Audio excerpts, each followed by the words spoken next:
Loved ones. What's good, baby? What's good? We see the crew in here. Four Tails Podcast. Okay, I see you. I see you, Four Tails Podcast. We check that joint out. Michael, what's happening? David Warren, we're going to talk about it. We're going to talk about it because slow heel turn happening right there. So we'll get into that. What's this from The Athletic? Strong sense that Jamal Murray and Michael Porter will both be back in time for the playoffs. Okay. All right. That's a good note. Dr. David, what's happening? Ramsey, what's good? Miss P, I see you. Rob, Dub, what's happening? Oh man, William, what'd they do? I missed it. Joe, what's good? Joe, rep it over there on Facebook. We appreciate you. Ezra, staying strong. Appreciate you. Facebook, still standing, still strong. You guys say this every day. I don't know. You two literally say this just every day. Flat audio? Oh, let me check. Jesse, can you check the audio on the stream? David says it's flat. I don't know what that means, but if David says it's flat, we got to check into it. Turn me up in my headphones. Los, what up, baby? Drew, what's happening? Casey in here. We'll see. And I went to go brush my teeth at 11:40. Next thing I know, it's 11:55. How'd that happen? Your teeth better be clean, man. We all do it. This.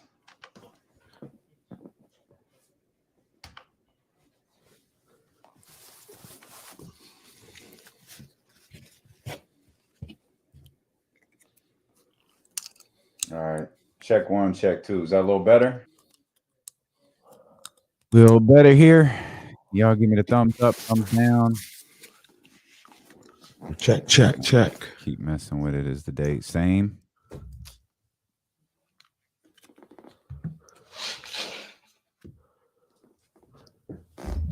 I don't know what it is, guys. I'm gonna have to. We just might have to toughen out through the first break. I don't know what it is. There's nothing different. All right. Sorry, y'all. Bear with me. We'll get through it.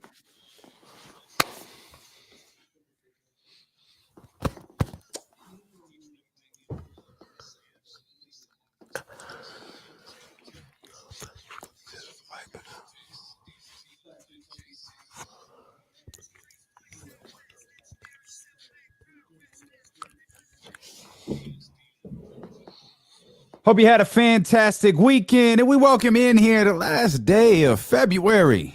It's Monday, February 28th. Dealing with KC. I'm Damian Barling. He's Kenny Caraway. Yes, sir. And Matt George is going to join us, of course, host of the Locked On Kings podcast coming up at 2:17. James Ham, 1320 Kings Insider, and creator of the Kings Beat will be with us coming up at 2:47 as we've got Kings basketball tonight in Oklahoma City and a really important next 4 days for the Sacramento Kings, and we'll dive into why as the day progresses. Of course, coming off of a weekend, KC, where the Sacramento Kings again play well. The Sacramento Kings again lose to a really good team. I think the problem with this one, I think one of the things that's really frustrated Kings fans is the my bad from the NBA yesterday, because it's not like a play where you just kind of turn your head and go, all right, that sucks. That type of stuff happens. It was the deciding play of the game. It was essentially the game winner for the Denver Nuggets. And for the NBA to issue the last 2-minute report yesterday and say that Nikola Jokic should have been called for an offensive foul, that would have done a couple of things there. It obviously would have negated the Morris 3 that came seconds later. It would have fouled Nikola Jokic out, and it would have given the Sacramento Kings the ball. It's tough, man. It's really tough. I know I didn't see it in real time. I was out. I went and watched a little high school basketball on Saturday night, so came back, saw it later, and I was just like, oh my gosh! Like it was really the whole game with Nikola Jokic, and I don't know if this is Really, it is just him, in my opinion, because I saw other people get called for moving screens and what they were doing out there. I think it was who was Yeah, Boogie got Boogie called got for one. one. Yeah, Yeah, Boogie got called for one. Boogie got called for the same play that Jokic didn't call for. Didn't Yeah, get called for. and then I forget who it was. I think it was sometime in the third quarter. I think it was was it Jeff Green or I think it was anyway. It was like a back pick, and that wasn't even a foul. It might have been JaMychal Green, but that wasn't even a foul. And they called an offensive foul, moving screen on the Nuggets. So like they were making the calls, but when you come to Jokic, I mean it's constant. It's every single time, and I didn't see enough of that throughout the game. I knew in that moment they probably weren't going to call it, but obviously, like the 2-minute report said, they should have made that call. That's it. To me, that one was clear as day. You can't do that. And a lot of people were on my Twitter talking about well, it didn't matter because Fox was going under and he wouldn't have got there to contest a shot anyway. That's a foul, man. It doesn't matter. Like, what's that have to do with anything? Like, what's that going to do with anything? It's a foul. Yeah. That's a foul. You can't. That was egregious. You can't do that. Well, it's not like he was going to block the shot. So, what are we talking about? You got stupid people in your mentions, man. You need to start muting people. Keep that stuff off the radio, man. Too many people responding to your tweets with stupidity. A foul is a foul. They missed it. They didn't call it. And it's also, when you talk about things like this, you can't talk about, the Kings would have won. No, it's like the Kings didn't get a chance to win. Right. That's the frustrating part is it's kind of left with a big question mark is what could the Kings have done on that next possession? Would De'Aaron Fox have missed a foul line extender? Maybe. Would Domantas Sabonis miss the driving layup? Maybe. They didn't get the opportunity to do that. They didn't get the opportunity to miss a shot or turn the ball over or get to the foul line and miss 2. They didn't get the opportunity to do any of that. It was taken from them. And when you're down 3 with the ball versus when the game is tied with the ball, Alvin Gentry's game plan is very, very different there in the final, I think, 27, 28 seconds. I'd say that's a big difference. Yeah. Right. And like the thing about it, Davion, is I know people say all the time, well, if they didn't do this or didn't do that, they wouldn't be in those situations, or the Kings always find themselves in these late games. Look, man, it's the NBA. You know what I mean? I know there's teams that are going to get drugged, who are going to get beat down from game to game, and vice versa. You're going to beat down some teams, but for the most part, these games are tight. Yeah. You know what I mean? And that's it's not always somebody's fault that the game is tight, or that you shouldn't be, quote unquote, putting yourself in those situations. These are these are the best players in the world. You're going to have tight games, and that is irrelevant as well as to why you shouldn't have to deal with bad calls or non-calls late. Yeah, this isn't a boxing match. Like, the referees have a job. Like, I get it. You don't want to leave it in the judge's hands. Okay, dude, like, I get it. That's not what this is. Like, officials are there to call the game for 48 minutes. And I always hate the line, blow the whistle at that point in the game. Word? You don't? Like, because if you would have blown the whistle in the first quarter, second quarter, which you did, you should have blown it there in the fourth quarter on Nikola Jokic. And even with that, like, I don't probably have as much of an issue with that theory as you do, but when it's as egregious as that doesn't matter. That one's called the first play of the game. That one's called the last play of the game. That was about as egregious as you can get with a moving screen. And like I said, Jokic, I'm not here to complain about the officiating, so to speak, or him or anything like that. But I mean, it's a constant in his game. He does it all game long. He's already great. He's already a massive human being.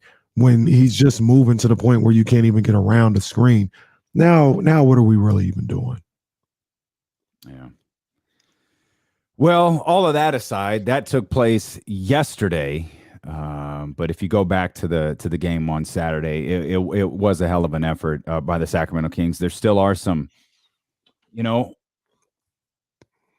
Alvin Gentry just continues to leave me scratching my head. Like I really don't understand some of the things that he does and why he does them. He has forgotten more basketball than I'll ever know, but there are just things that I see and go, why you do that? And when I see leads disappear and momentum change, and I see 2-3 of your best players on the bench, I got some questions. De'Aaron Fox had a hell of a ball game on Saturday. 26 points, 10 assists, 5 rebounds. It's his 7th career 25-10 in 5 game, 5th most in Kings history. 10 assists for De'Aaron Fox. That's a good look for him. Domantas Sabonis, 14 and 6, along with 7 assists. 39 double-double this season, 2nd most in the NBA. Still, though, I'm sure Domantas, more than anything, wanted those 2 points there at the end. After the 3 for Monte Morris, they went for a quick 2. The Kings went for the quick 2, and it was right there for Sabonis. You're battling a monster in Nikola Jokic down there, and just couldn't get a driving layup to fall, and that ultimately resulted in the Kings losing by 5 as that basket didn't drop, and they started playing the foul game, and they converted on the other end, and that was a wrap. Tough break, man. Tough break. I still was there for him. I look at this team, and I like what I see from the squad. I like their talent level a lot better than I liked it before. But they're still, about a player away from being able to compete and win at a high level on a consistent basis against these top teams. Now, they've got this week going on where now they're playing more of their level. You would think you're not playing on all Madden. You've lowered it down to maybe All-Star here for all my Madden winners, all my Madden players. But so that's a whole other conversation that we got to have too. I mean, it is. I mean, you as the Kings, you might be on pro level. You might not be on All-Star level, but the point being, the analogy being, you're not playing the top of the top this week. And no, you're not. But that's never really been a deterrent from the Sacramento Kings falling flat on their face. Absolutely not. What I'm saying is, if this squad is different, if this squad is more talented, if they approach the game differently, now you're playing guys more on your level. The teams before, we all know what it is. It didn't matter if they were playing what they call the blind sisters of the poor. it didn't matter. They might lose to those blind sisters of the poor. They always get referenced in this situation. It's a shame. That's a shame. Yeah, the Kings play like they did the last 3 games tonight. They win by 25. Mm-hmm. The problem is we have regularly seen situations. Go back to the beginning of the year. Them games against Utah to start the season, them fights that they were putting out there and thinking, they're going on this road trip where they're going to come back 4-0. That didn't happen. And you look at it like this, and I want to believe it's different. I thought, they played a hell of a game at the Golden One Center against Denver. They played a hell of a game in Denver. They played great against Chicago. I think that you could make the argument the only party foul that they've had since the trade acquisitions have been made was the Brooklyn Nets game, and that was a desperate Brooklyn Nets team who was, they were down a lot of guys, but they were just desperate to get a victory after 11 straight losses, and the Kings came out, moved the ball, but just couldn't hit a shot worth a damn. Yeah, and. It's like, okay, we saw you against Chicago. We've seen you now against Denver. Like, you play like that, you win this game going away. Josh Giddey is out tonight. There's a whole host of making sure Thunders that are out tonight. I was typing that in on are they Thunders? Are they Thunder? I don't know. That reminds me of Monte Ellis. The Thunder. Monte Ellis, one time when he was with the Warriors, he said, I guess they were talking about trades or whatever. And he goes, "Hey, look, I'm a Warriors and I'm always going to be a Warriors." Okay. I'm a Thunder and I'm always going to be a Thunder.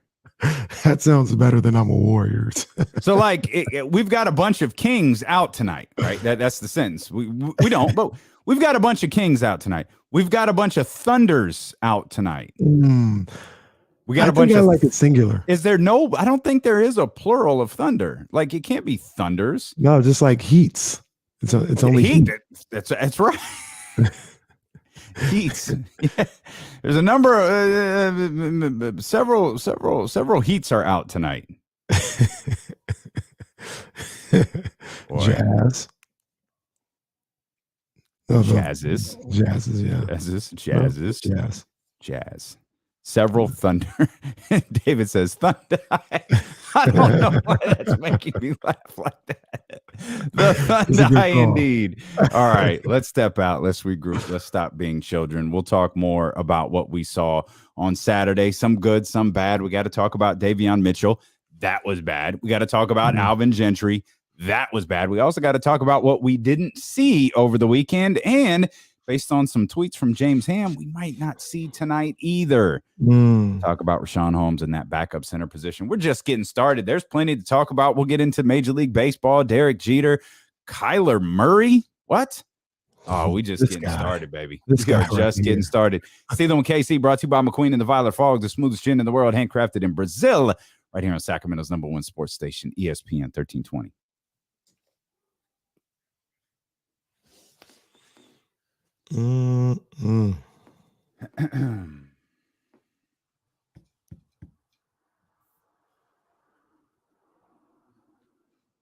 Who's the fourth game in this stretch?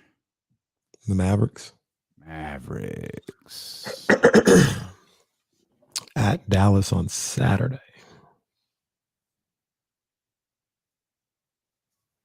KC on night chat this week, man. Yeah, man. Check me out.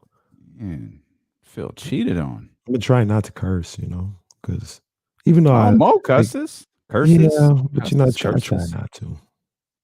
I try not to. Like, well, when I'm in a recorded setting.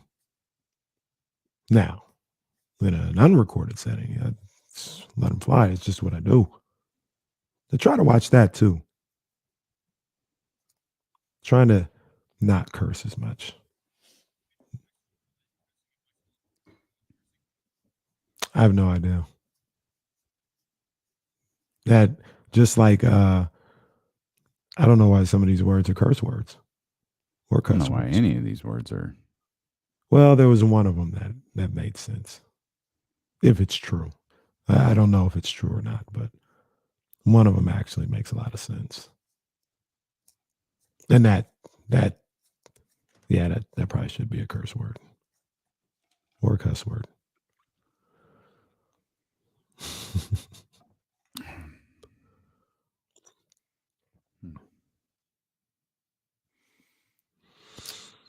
Yes, we would love to become famous. Please tell us more. I like Pizza 14. Now you're gonna hear Cognito here with the names, the YouTube names. I like Pizza 14.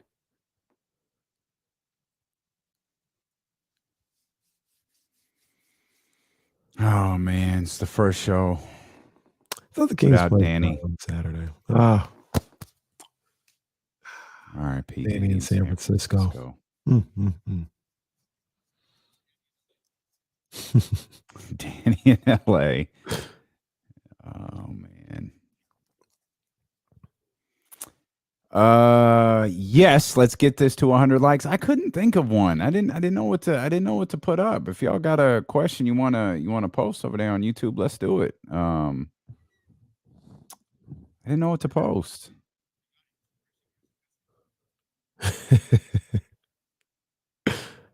Is it cursing or is it cussing? That's funny. How was the Black Expo, Casey? It was cool, man. I liked it. On Saturday. I saw our guy E-Biz out there, buddy. Oh yeah, yeah. E-Biz. He's got a movie coming out. Okay. Yeah. So yeah, I saw E-Biz. I feel like I saw somebody else. Shout out to my man, Marcus Benjamin, CKM stand up. Got some nice lemonade from his stand. Okay. I was supposed to go yesterday, but I did, but they got started later yesterday. Shantae Moore was performing yesterday. Oh, wow. Yeah. But yeah, it was good stuff, man. It was good vibes, good energy.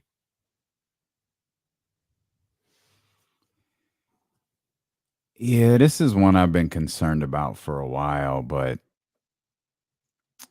everyone tells me he does other things out there on the floor that are impactful, so I'll leave it alone.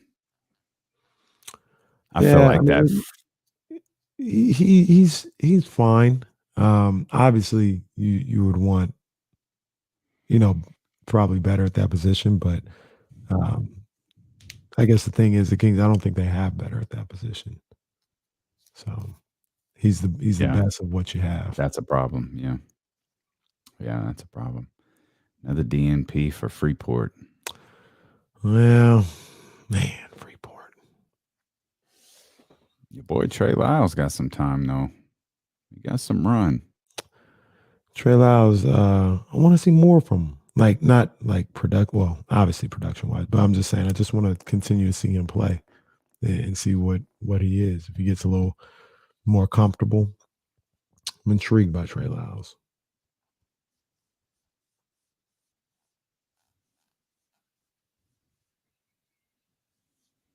Let's talk about Jeremy Lamb. I thought he was pretty impactful the other night, the other day. Mm-hmm.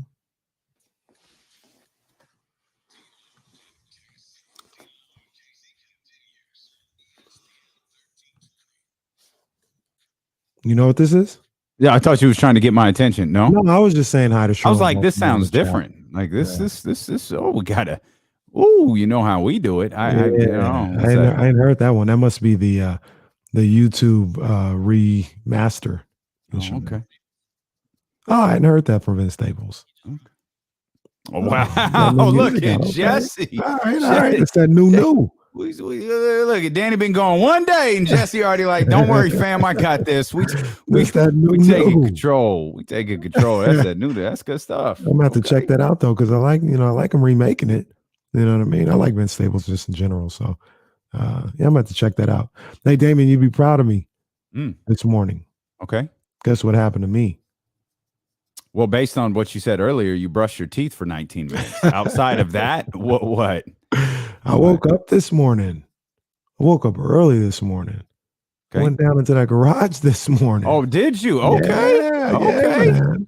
Got up early and, got that workout in early. So there you go. Yeah.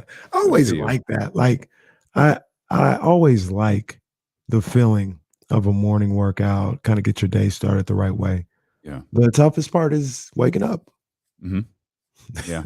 And deciding, no, I am gonna get out of the bed once this alarm. That's it. Like once you get through that short motion, just to roll out of bed, normally in a good spot. You can get down there and take my little pre-workout, work on the show a little bit, then try to head out there. It gets a lot easier when it's not cold. Yeah.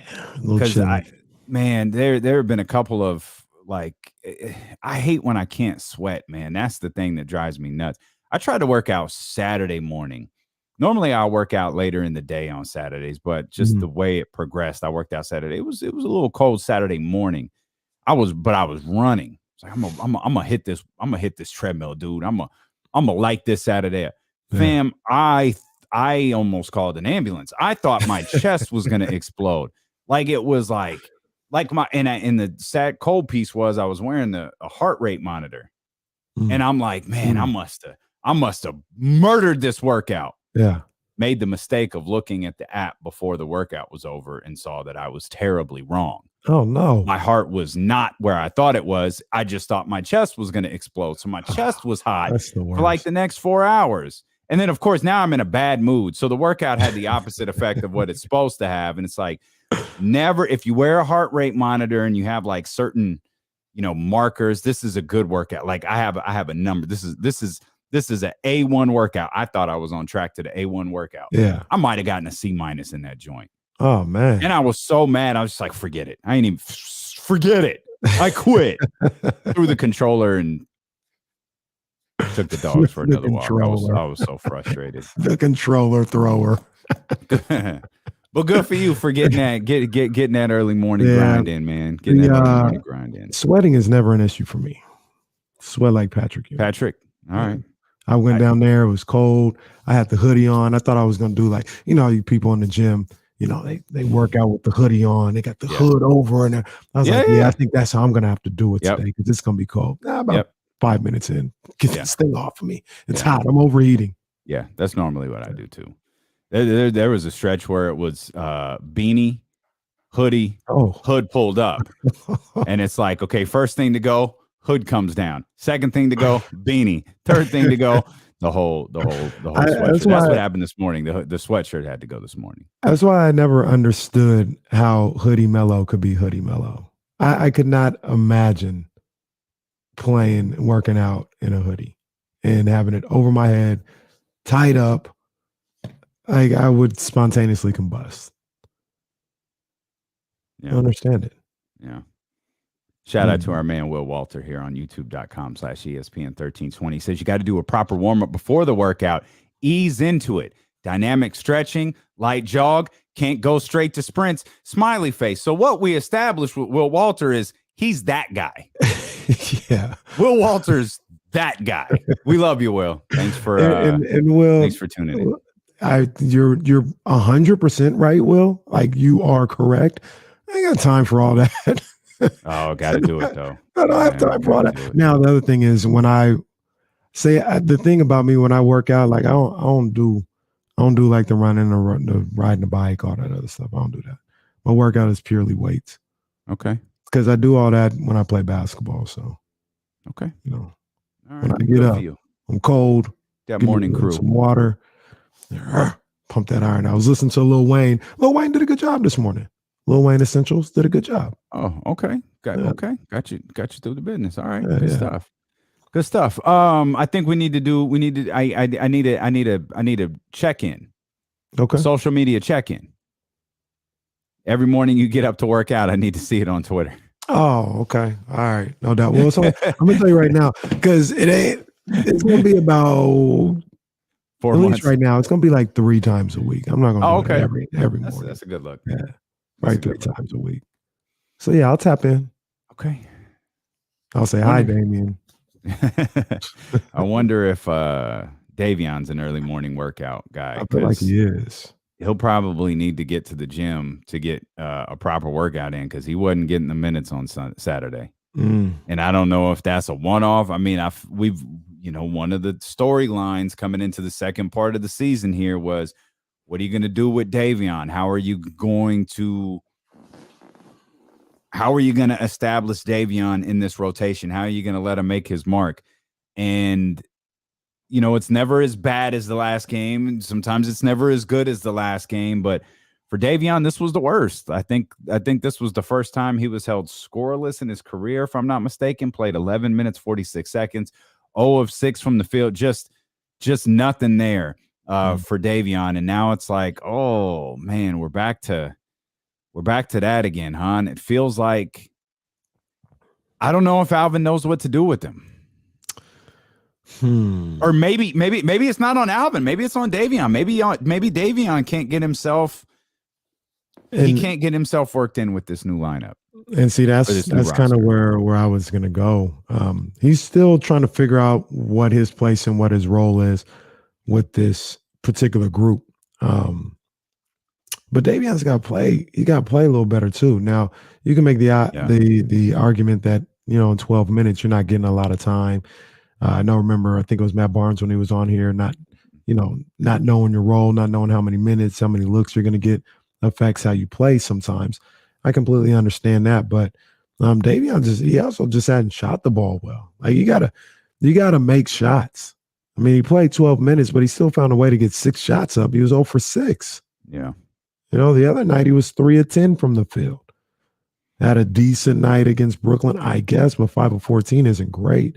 He's got to find the groove. And now I'm not saying necessarily to give up on him or anything like that right now, in his rookie season, but he's got to play better basketball. Yeah. And especially on the offensive end. I think defensively he brings it. but you got to produce. This is a producing league. He had 4 turnovers in that 11 minutes, 12 minutes. Since that stretch where De'Aaron Fox was out, where Davion had 20, 15, 18, 18, 26, and 17, he has since finished with 8, 18, 8, 13, 7, and 0.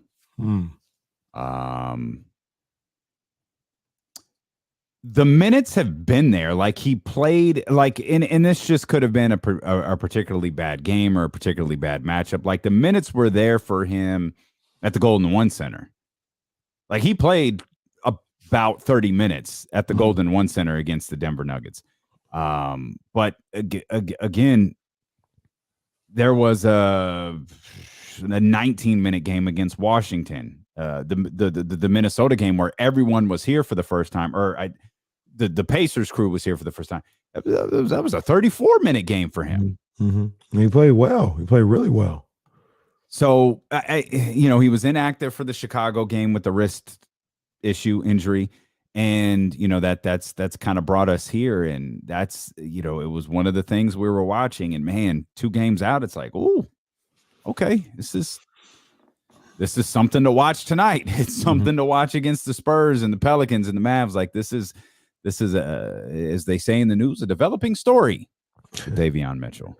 And I really think right now, the way I look at Davion and what's going on with him is, and maybe this is just hopeful, wishful thinking, but it's just, ups and downs of his rookie year, trying to figure out where he's supposed to be, what he's supposed to do in this league with this particular team, seeing different teams, different defenses, getting accustomed to the league.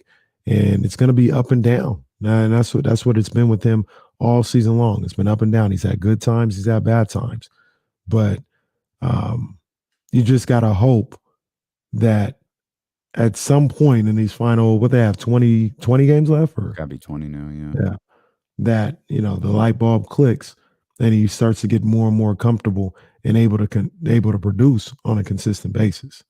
You know what I mean? Because that's what needs to happen more than anything. Is just the production has to go up.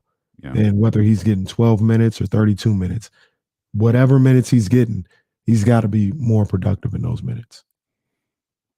By the way, 20 games left. They're 22-40, man. Yeah, I saw that yesterday. 40 losses hit me like a ton of bricks. I don't know. Wow. Yeah. Wow, 40 losses already. Jeez. Incredible, but man. I didn't see that happening. I didn't see it happening either. It's going to take a lot. It's not likely, but the 35 and 47, I said they would finish. Remember, I calculated it with 25 games left. Fam. They're still there. They could still finish. They could still finish above 500 too. Well, that ain't happening. But I predicted every game. The only hiccup was the Nets game. I said they would lose. So you had them losing both games to Denver? Mm-hmm. Okay. I had them winning. I did it with 25 games left. I had them winning against. So you got them. You got them going 13-7. Well, that's where they're at now. Because you have them at 35, right? Is that what you said? Yeah, 13-7. 25 games left. I said 14-11. That's what I'm basing this off of. And they haven't, aside from the Brooklyn game, the other games they haven't done anything different than what I would do. They had them with a 3-game losing streak, from losing to Chicago, 2 against Denver, and even now, like it doesn't really. It's not like now this is where they turn up.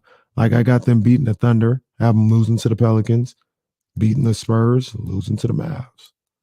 So it's going to be kind of like this for much of the season. We'll get to this, but the Pelicans just humiliated the Los Angeles Lakers. The Lakers, it's crazy in LA. The Lakers, man. I'm a LeBron guy. I like LeBron James a lot.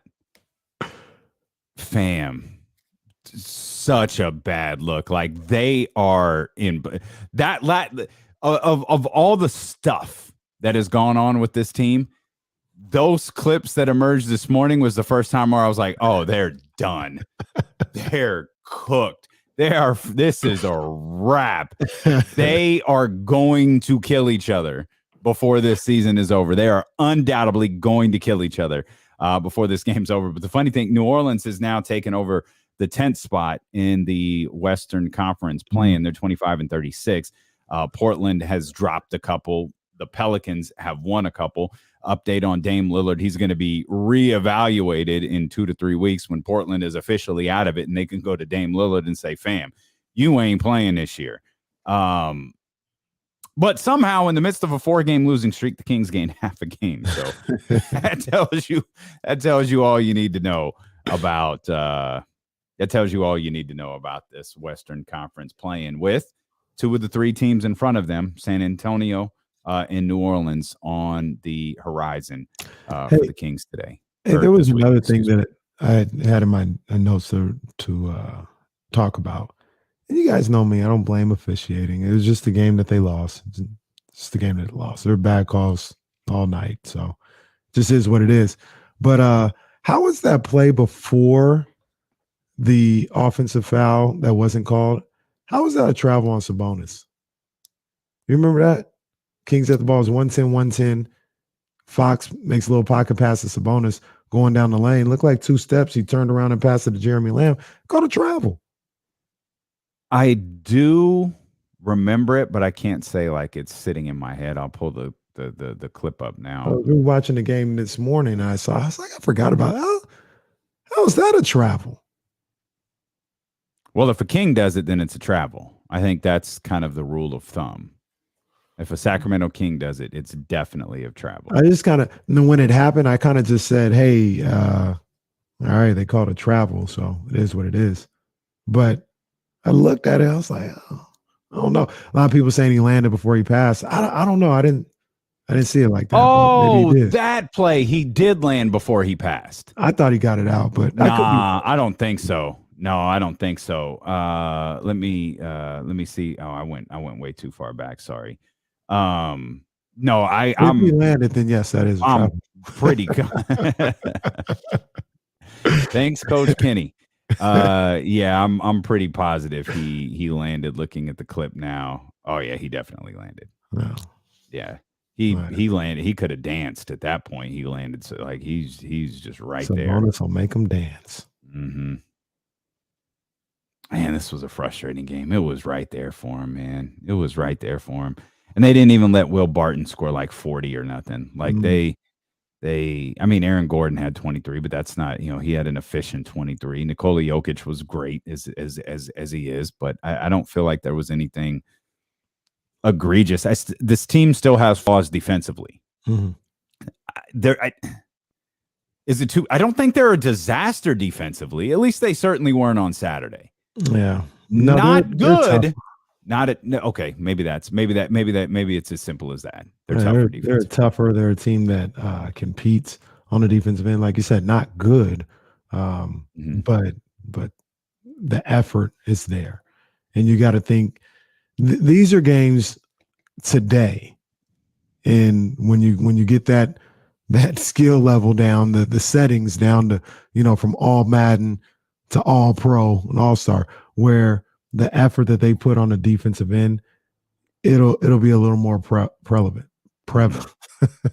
Relevant. You got prevalent. God dang it, KC. It'll be a little bit more. You're like perk. You got it. You'll notice it more. How about that? There you go. But you'll notice it more because they don't have, these elite players that it doesn't matter if you're, playing hard on the defensive end, they're still going to score on you. You got guys out there that you should be able to lock up and keep from making, tough contested shots on the regular. And that's where you should be able to handle these type of games. Will they? We've been around this too long to say they will or they won't, but this is where you would see that hard work that they put in on the defense pay off a little bit more than if you're trying to stop Jokic and, the MVP or, DeMar DeRozan or something like that. Jokic is nasty, dude. He is, man. That dude is so good. He is a problem. And we talked about this before on the show call. A tough guy to guard, man, or a tough guy to officiate, I should say. Oh, because he's both. Yeah, he's for the record. he's got a lot going on. Some of it, I look at it where it's like, come on, man, with all the acting and all the theatrics and all this other stuff. Some of it, I mean, he's a big guy. I'm sure he does get, pushed and nudged, and he plays a physical game. So tough guy to officiate. I feel the same way about him that I feel about Luka sometimes, but that doesn't take really. Yeah, I've never gotten those vibes from him. He's not Luka, because Luka's next level with all his shenanigans. But Jokic all game long. Okay, I told you about I told you about the play that I saw. I think it was like in the second quarter when Alex Len got into the game, and Jokic has the ball on the wing, and he kind of makes he doesn't even fully attack. He just kind of makes a little move, and Len extends his hand, and maybe he has his hand on his bicep or something. And Jokic just falls all over the place, looks at the ref like, oh, you're not going to call that? You're not going to call that? And the ref is like, play on. We're in the middle of the game. I love the sound effects. That's my favorite part. Play on. We're in the middle of the game. Very next move, Jokic just dips the shoulder all in Alex Len, knocks him all over. A clear offensive foul. Nothing's called. He ends up making a bucket. But it's an example of the gift and the curse, the good and the bad of Jokic. Like, he's sitting up here acting crazy over something that's not even really a foul. But then he goes and commits a foul on his own end, and they don't call it. So it's just a lot watching him play. Well, that was like so the DeMarcus play where DeMarcus essentially got called for the foul that Jokic didn't get called for later in the game came after Sabonis backed him down. DeMarcus takes the drop. Everyone stops.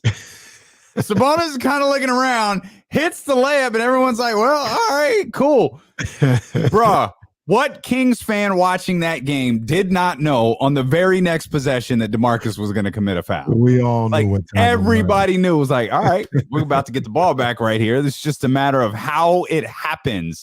And sure enough, there's the play where DeMarcus sticks his, pops his hip out, and of course that comes into play later. But I love that so much because Boogie's one of those guys. Like, this used to happen with Diana Taurasi. You always knew when Diana Taurasi was going to knock the hell out of somebody. You always knew, like, you could see it coming a mile away. Same is true for DeMarcus Cousins. You know when he's going to pick up a foul. It's just a question of whether a technical is going to come along with it. Now, the technical came later, but the foul was we all knew. Every single one of us knew it was on the way. Yeah, you said it perfectly. You see it a mile away. A mile away. You know what? The Sabonis play is comedy, though. Because Cousins takes the bump and everybody stops, including Sabonis. Take this layup here. It's the layup, keep it moving. He has his hands out like, what? Get the Jordan shrug. Like, what's the problem? By Whose the way, game is it? It's Domantas Sabonis' game. By the way, I just saw the travel before the Jokic non-call. Yeah, that was definitely. He landed on his foot. Yeah, he landed. I saw that from a distance on Saturday, and I was like, "What? What was that? What? No, see it up close." Yeah, right. Ryan here in the YouTube chat asking, "Yo, did you see the pass Jokic did last night against the Blazers? That's it's pretty insane. Yeah. He whips that across the court, like not looking." And I don't remember who it went to. I don't remember. It was Monte Morris. I don't remember who it was. Yeah. Missed the shot. No assist out of it. But it's a nasty, nasty highlight. Yeah. He's not my favorite player. And I know people think I hate him. I do not hate him. Nikola Jokic is a bad, bad dude. Nah, he can go. That guy can go, man. And he's one of the premier superstars in the league today. And he's a problem to go up against. Because what do you do if you got a guy like Sabonis? Although Sabonis was holding his own, Sabonis was actually getting at him physically. You know what I mean? Like, yeah, he was dishing it out to him. But Sabonis is an all-star player. If you don't have that, if you got no disrespect, but Richaun Holmes or Davion Jones, like, what do you do with a guy like Jokic? Because he's a problem, and he's so skilled. He can attack you in a number of different ways. There's no, it's no surprise that he's putting up the numbers that he's doing, that he is the player that he is in this league, because the skill level is just next level, man. Yeah. We talked off night. Let's talk off white. Dante DiVincenzo. We'll talk about both of those guys when we return here. I mentioned some of the things Alvin Gentry did that left me scratching my head. We'll dive into that. We'll dive into that center spot as well, particularly the backup center spot. Richaun Holmes missed his second straight game, and it looks like he's probably going to miss his third based on something James Ham tweeted earlier. And so you've gotten to see Damian Jones a little bit, and I'm curious what you thought, because I don't think we have the same feelings on what we've seen the last couple of days. So we'll dive into all of that. Lots of other stuff going on in the world of sports. We'll dive a little bit further into the Pelicans-Lakers thing last night, too, because quite honestly, it's funny. We'll just talk about it. It's funny. We'll step out. We'll come back. Lots more ahead. It's D'Lo and KC, brought to you by McQueen and the Violet Fog. And I had more than one glass this weekend. Goodness, I might have hit the trifecta this weekend. I think I went Friday, Saturday, and Sunday. Oh boy, yeah, regret. Indeed. It's D'Lo and KC, brought to you by McQueen and the Violet Fog, the smoothest gin in the world, handcrafted in Brazil, here on Sacramento's #1 sports station, ESPN 1320.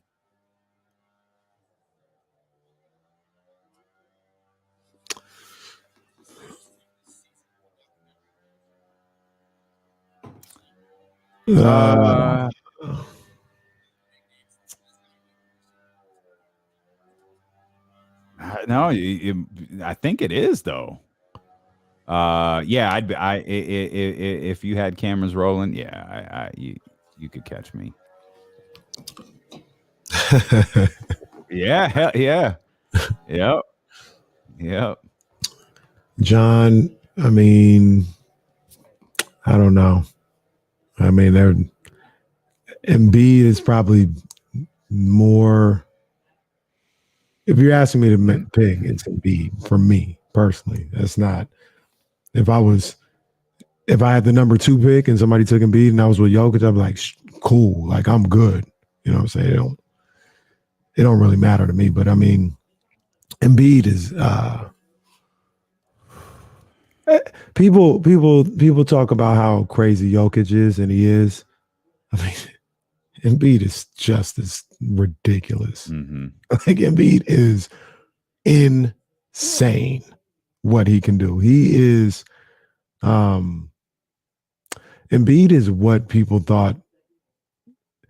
Embiid is what people thought they could be if they were Shaq size. Remember, like when if I was Shaq size, I'd be and doing no, you wouldn't. But Embiid is literally that. Like, man, if I was 7'1", couldn't nobody guard me, and I'd have this little touch jump shot. Oh yeah, I'd be a problem. Like, no, they don't. When you're 7 feet, you don't have a jump shot like that. Well, yeah, it's a shame. Well, not a shame because it was entertaining. Steph Curry really buried how incredible Joel Embiid was in that All-Star game. Just completely. Did you see that video of Steph yesterday? Oh man, that was crazy. Dude, that looked like the fake LeBron James commercial from a few years ago. Where he just kept backing up and hitting shots. Like, that's what that looked like. Somebody they tweeted it out and they were like, how many of these could you make? And I was ready to be like, all of them, until he started shooting from like the 7 and the 75 and the logo and splash. And I was like, nah, bro, that ain't my bag. That is just crazy. That's just insanity. Absolute I don't understand how he shoot, and Dame does it too. There's a number of different guys that can do it. How they can shoot that effortlessly from that far back. It's a big part of it. Strength too, because like there's still like, even I can, like from half court, it's not a full on like re-shooting from half court heave, you know what I mean? But there's still, it's not the same follow through that I shoot from a regular 3. These guys are shooting the same follow through in the same form from inside, from 17 feet away, that they are from half court. I'm like, bruh, that's next level. That is next level.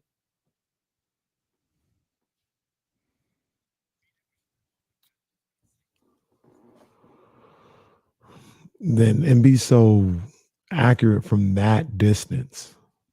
It's crazy. This is funny, Christopher. I had to pull it up to see it. That's spectacular. Absolutely spectacular. Yeah, that's true. I thought Sabonis did a hell of a job the other night. I thought he did. The refs didn't let him be great, man. Let him live. Couple of those fouls I didn't like. I read more on the Aaron and NFT thing. Mm-hmm. That's a bad look. Mm. That's a bad look, dude. He did like I don't because I didn't understand what all that stuff meant, and so I read the Athletic article, and it was like, Jesus, dude, that's a bad look. Hey, no, we pushing P out. Shout out to our man Christopher right here. YouTube.com/ESPN1320. I had to pull this up to see the New Orleans Pelicans do indeed have beat the Lakers by 28 in LA. Come on, man. In their Twitter bio. See you Sunday at the Smoothie King Center. All right, hey, the Pelicans feeling themselves a little bit. Why not? They might be the team that single-handedly ended the Los Angeles Lakers. Like when I saw that video, for those, the Lakers were just humiliated yesterday. They wound up losing 123-55. They had 3 guys in double digits, 13 from Carmelo Anthony, 16 from Russell Westbrook, and 32 from LeBron James. Russell Westbrook and LeBron James combined for 14 turnovers. The Pelicans had 15 turnovers. LeBron James and Russell Westbrook had 14. And before any smart asses ask, it was 7 apiece. It wasn't 13 for Russell Westbrook and 1 for LeBron James. It was 7 apiece. But it's like, whatever, losses like that happen. When I saw the video of LeBron James asking a fan what he know about basketball besides the ball going in the hoop, I was like, oh no. Because it's one thing for Russ, because we know Russ is a hothead. Yeah. It's another thing if it's like Dwight or Trevor Ariza, because it's like, yeah, it's Dwight, it's Trevor Ariza, whatever. That's nothing.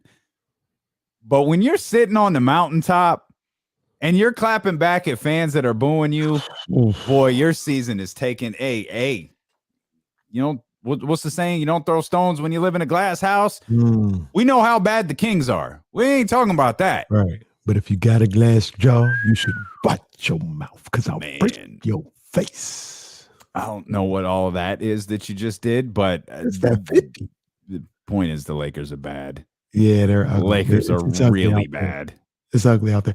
They to have that meltdown essentially. Yeah. You know, all in one night. Yeah. That was crazy to see. And when I saw the clip at first, I didn't click on it right away. And I saw, okay, LeBron was arguing with a fan. Like, that's crazy. So I'm watching it. LeBron argued with a fan. Oh, wait, it's another clip. Trevor Ariza arguing. Part 2. That's part 3. Oh my God. It was a trilogy. This is a meltdown. Ariza was about to go stack jack into the stands. He was ready to ride. Russ was just like, he was mumbling stuff under his breath. Like he didn't have nothing. He just said later, oh, you boo if you want to, go home. Whatever. Like these dudes are so deep in their feelings right now because this season has been what everyone said it would be except for them. Everybody looked at the Lakers like, this ain't gonna work. Like, we respect Melo. Like, Melo had a perfect role in Portland.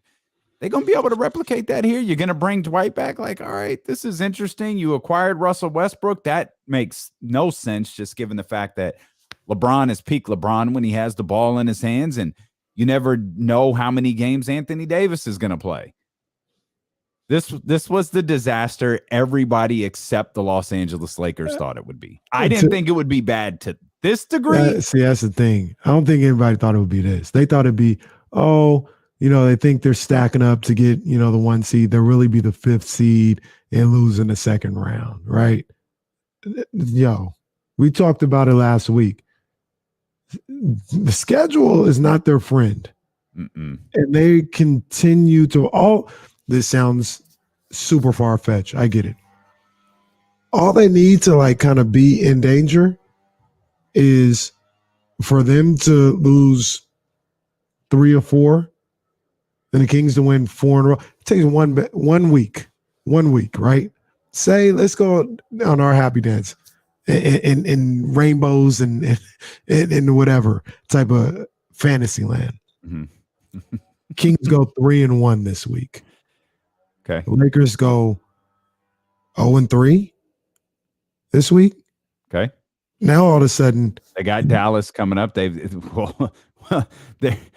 lost 2 in a row. They lost to the Clippers Friday, but they got Dallas coming up. Then they got the Clippers again coming up. Yeah, and then they got that the game's Warriors in Los on Saturday. Angeles, by the way, if anyone's wondering. They got the Warriors on Saturday. And then all of a sudden, now you're looking at a situation where playing is really better. an issue. It gets better. What if your scenario plays out the way that you just laid out, right? Guess who's after Golden State? Who they got? It's the Spurs.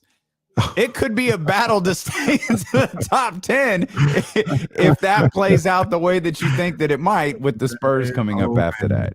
I was watching that Lakers game on Friday night, and me and my man H were talking. Them Lakers is out there throwing them Carlton shots. Comedy Carlton, not drama Carlton. Comedy Carlton. It was Melo and LeBron at them Carlton shots popping off on Friday night. I had turned it because I didn't watch it the whole time, but I had turned it just in time to see that ridiculous challenge situation. Oh my gosh. It was like 20 minutes. That was an awful way to spend a Friday night, sitting there waiting for that to finish. You've got to be kidding me. And then LeBron going to talk to RJ and being completely oblivious to what was being challenged. LeBron, maybe we had it wrong. When LeBron thought they were challenging something else the entire time, he's like, yeah, we'll be good. We'll be good. Man. No, LeBron, you were out of bounds. That's what it was. He thought they were challenging if the Clippers had hit the ball out of bounds after he threw it back in. LeBron thought that was what was being challenged. And when it got overturned, he goes to RJ. He's like, yeah, but you can't go back and pass and challenge something that's not being challenged. No, LeBron, we were trying to see if you were out the entire time. What are you talking about?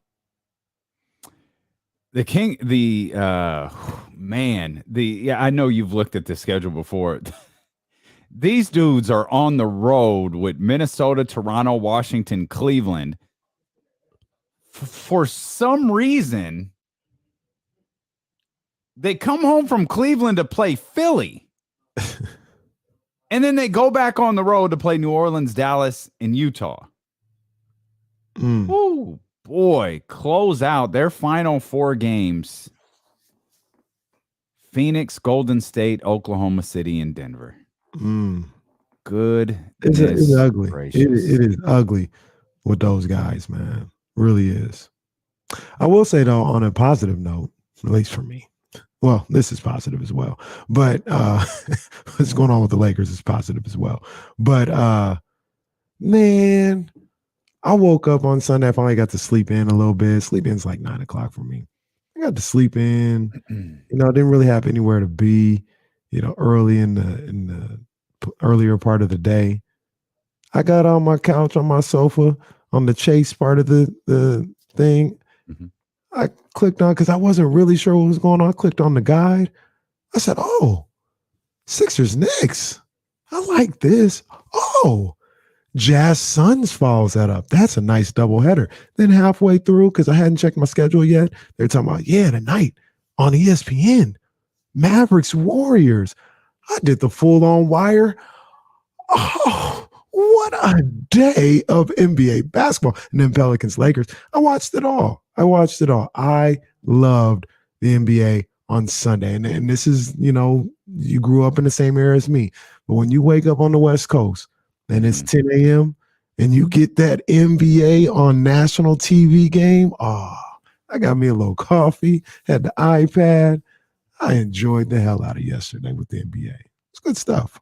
Yeah, I watched a good bit of this. I enjoyed the 76ers and the Knicks. I watched a good bit of that. You were right about your boy. I'll give you that. Like, James Harden has been a beast his first two games. Yeah, and as Michael Cole would say, vintage James Harden yesterday with 29, 10, and 16. And it's like, all right, that's what we're doing, huh? Okay. All right, that's what we're doing. Meanwhile, my MVP had 37 while taking 27 free throws. Now that's just crazy. that is crazy. 27 free throws. Come on, man. That was a Philly, fun game to watch, and then you got that boy right. Maxey. It's happening. Maxey elevating his game. I want to see what he can do in the playoffs because he might be an X factor. If he plays the way he has played all season, but now it's looking like he's just kind of freed up to be this offensive threat. Now with Harden with the Rock, Philly just changed, to me personally, they changed their fortunes making this trade.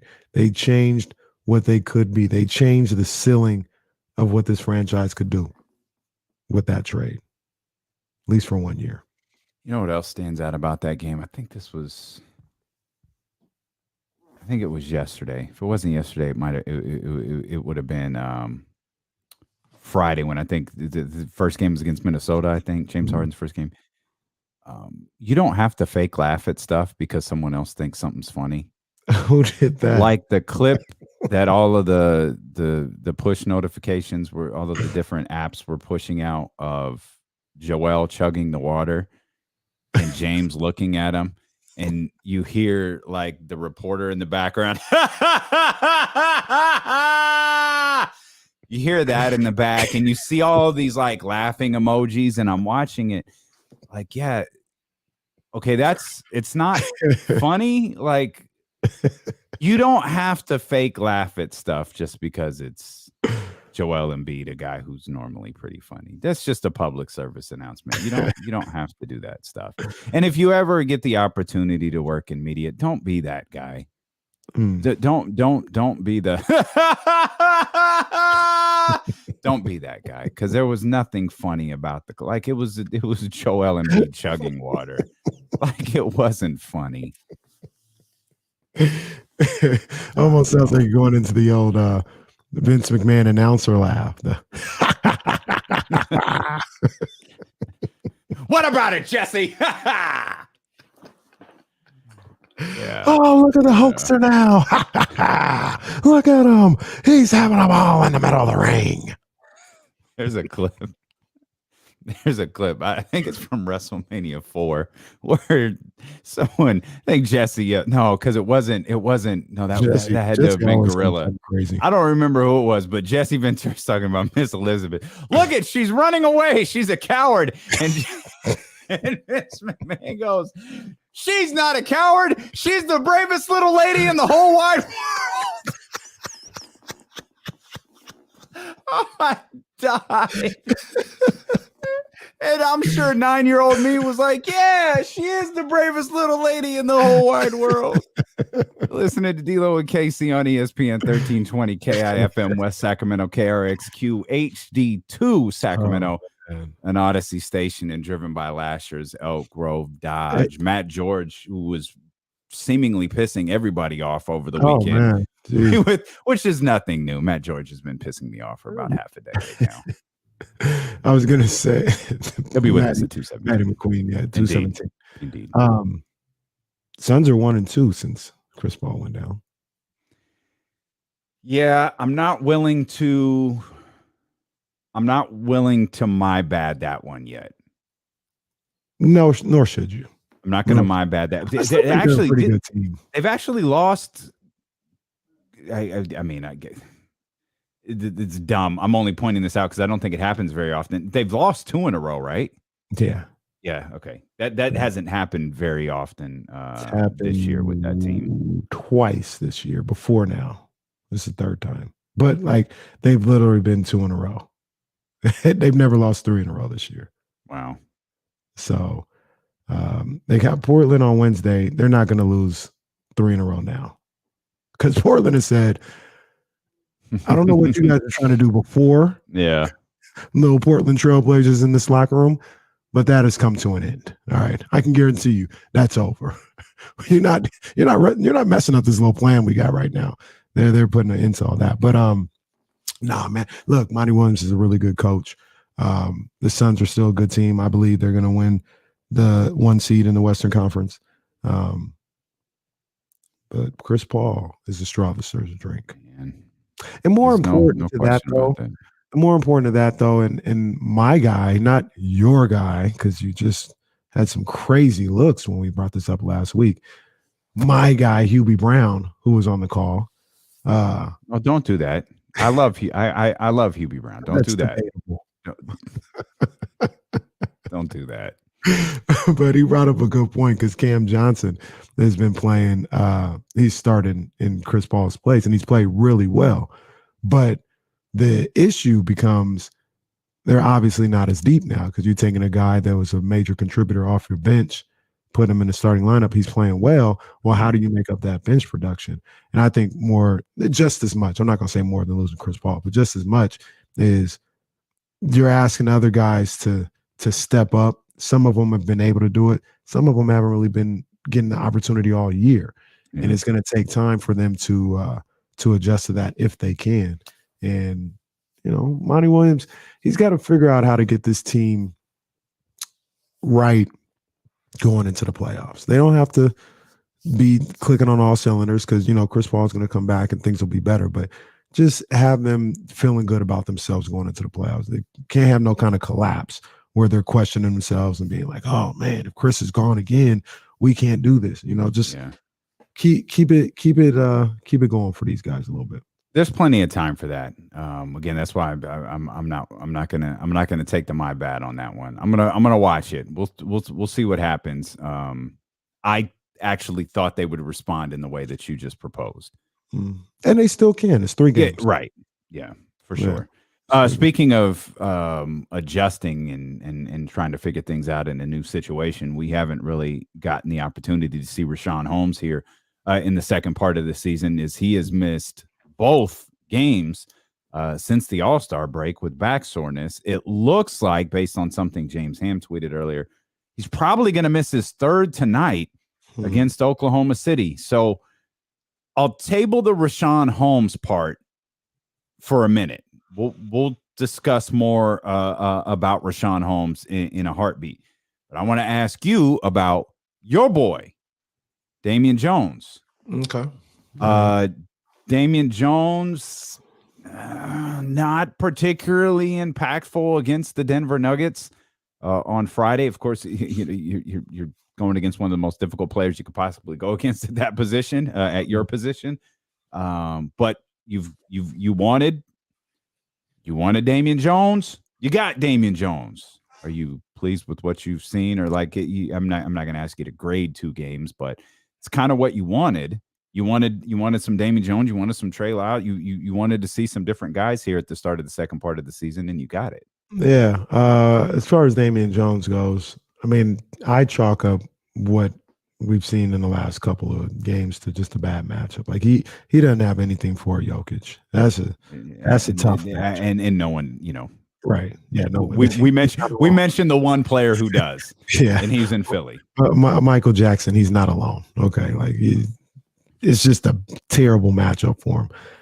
I like to see him now moving forward, this week with some more favorable matchups. Valanciunas is a tough matchup too. Yeah. If he ever has to match up with him. But I think Davion Jones.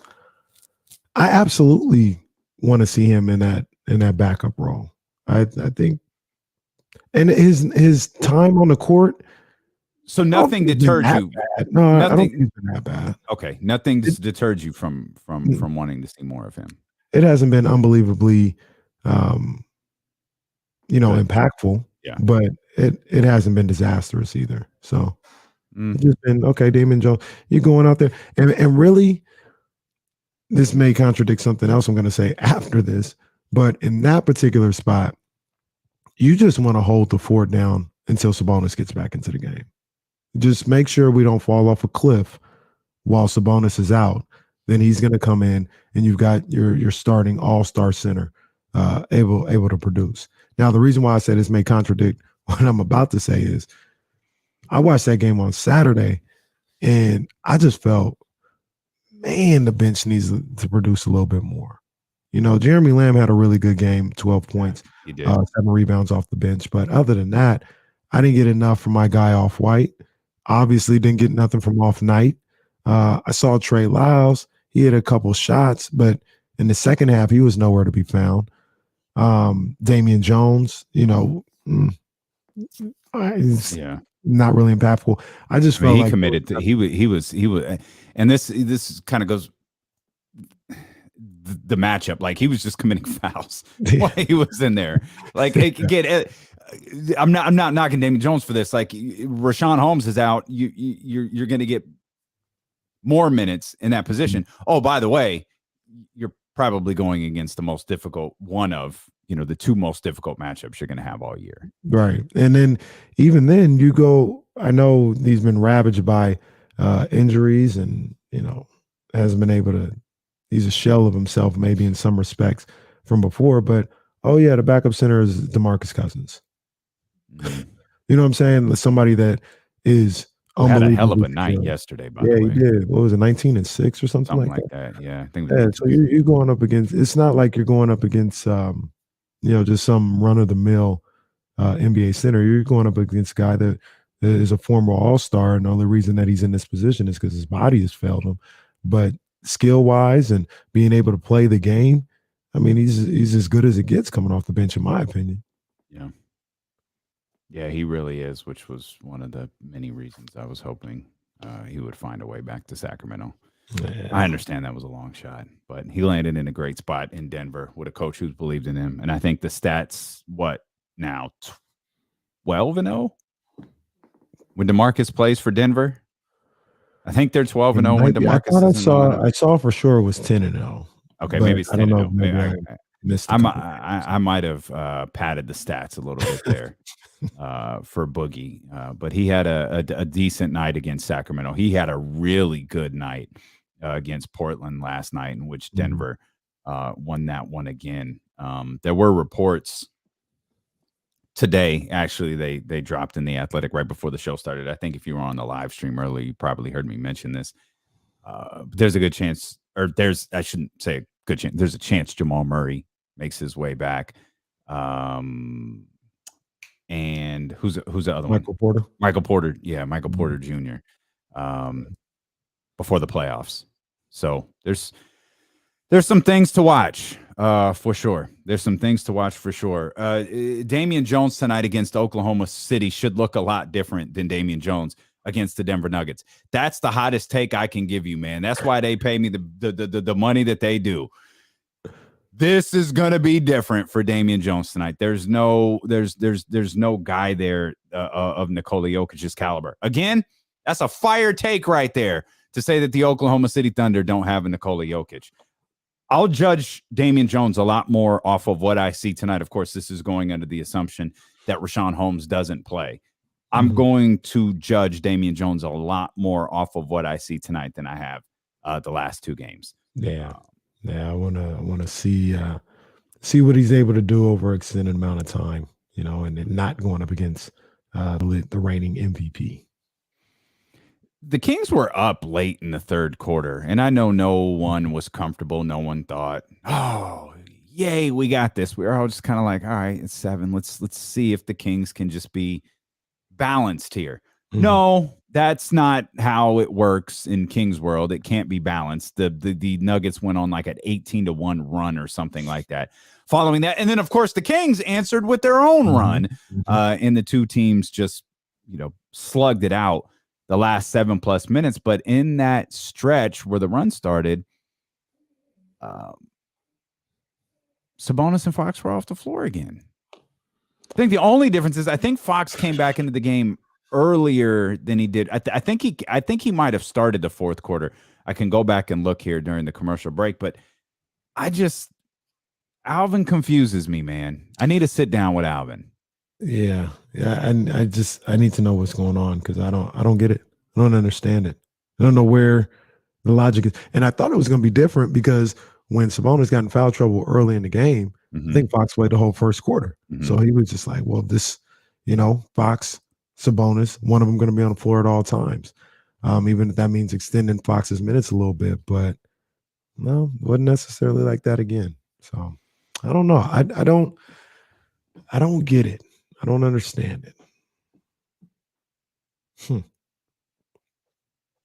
Is that honestly? I don't know. Is that a trick question? Like, I don't know. I don't get. Is that a trick rotation? We'll come back. We'll talk more about the game. I got a difficult question. Yeah, I was about to ask you if you wanted to ask this question. Is it about the heel turn? Yeah. I think someone's turning heel.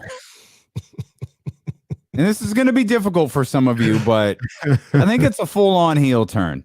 We'll talk about that, and as Major League Baseball continues to fall on its face, we'll let you know about the deadline, what's going on, all of that stuff as D'Lo and Casey continue on Sacramento's #1 sports station, ESPN 1320.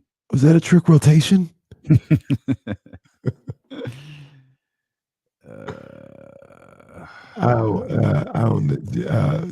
that a trick question? is that honestly? I just want to. I might just cut that part. Is that honestly? I don't know. Is that Oh, Future Davis, we missed you, buddy. Hey, Alvin. is that honestly? I don't. All right, Alvin. Never mind.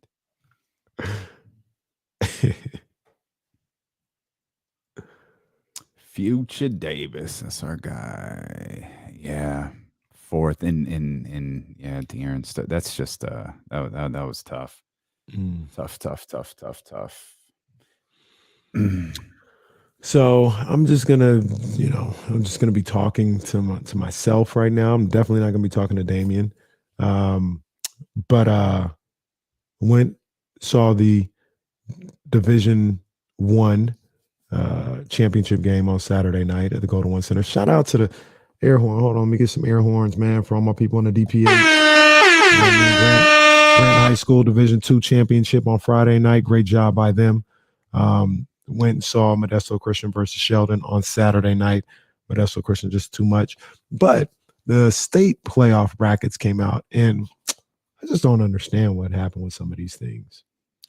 I don't know why they put Grant in Division I. Well, I mean, I know they got an open division type deal or whatever, but it's just, I don't understand it. Elk Grove is the #1 seed in Division II. They didn't even make it to the finals. I mean, look, fine for them, but I just don't understand it. Can't wait, though. Can't wait. Does anybody know where the NorCal championships are going to be at? Because they're not going to be here. So I got to figure out where they're going to be at. And we need to get on the case right now. I'm dead serious about this. Need to get on the case. How do I get my courtside seats for the state championship game? I need to know. It's because it's not first come, first serve, because you couldn't walk down there and sit on the court. So I need to be there. I need to be on the court side. Me and Drake. Me, Drake, and LeBron. Yeah. Yes. Yes. That will probably be lifted too. It might not be. Yeah, that didn't make any sense. Yeah, it might not be lifted at the same exact time, but that'll probably be lifted too. Thank you. Oh, it's good knowledge there. They put Grant in D1 because they're repeat D2 champions. Okay.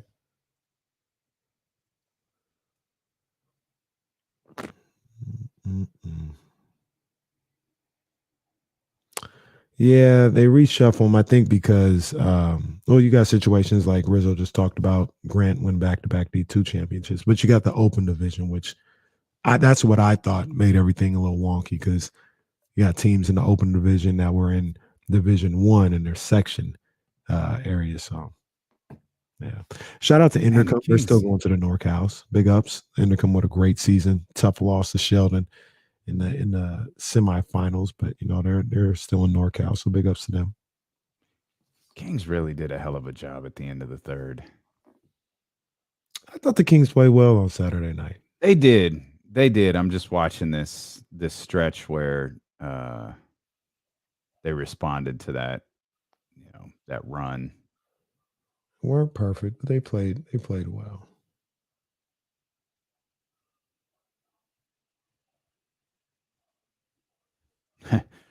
I said where they responded to that run. Yeah, like which one? Like, be more specific, pal. Yeah, they did a really good job.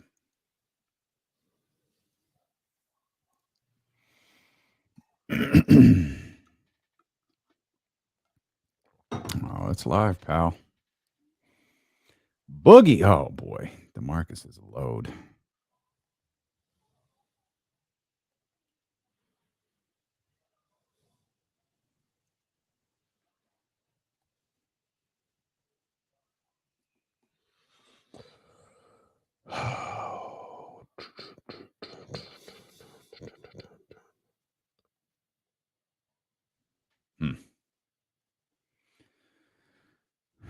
Man,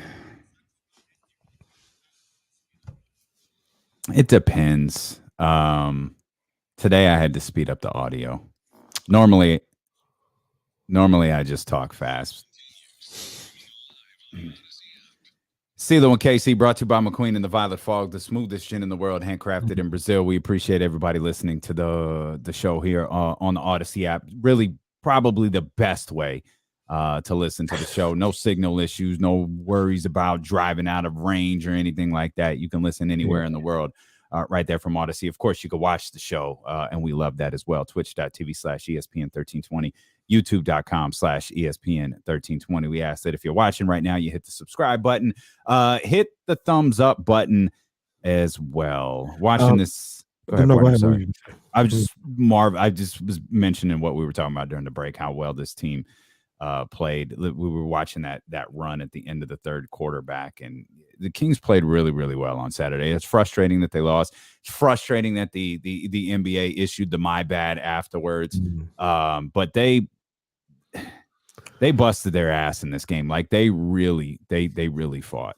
Yeah, they did. I thought they played well on Saturday night. Was it perfect? No. Were there things that they've got to do better? I talked about the bench scoring, a lack of that. But that's where this team is at right now. They're not a finished product. They, to be able to play on the level of a Denver and in these teams that are in the playoffs, not trying to get into the play and things of that nature, they need a little bit more, to be able to beat those teams on a consistent basis. But they've hung in there with them. We're not doing moral victories, but just assessing the team and looking at them.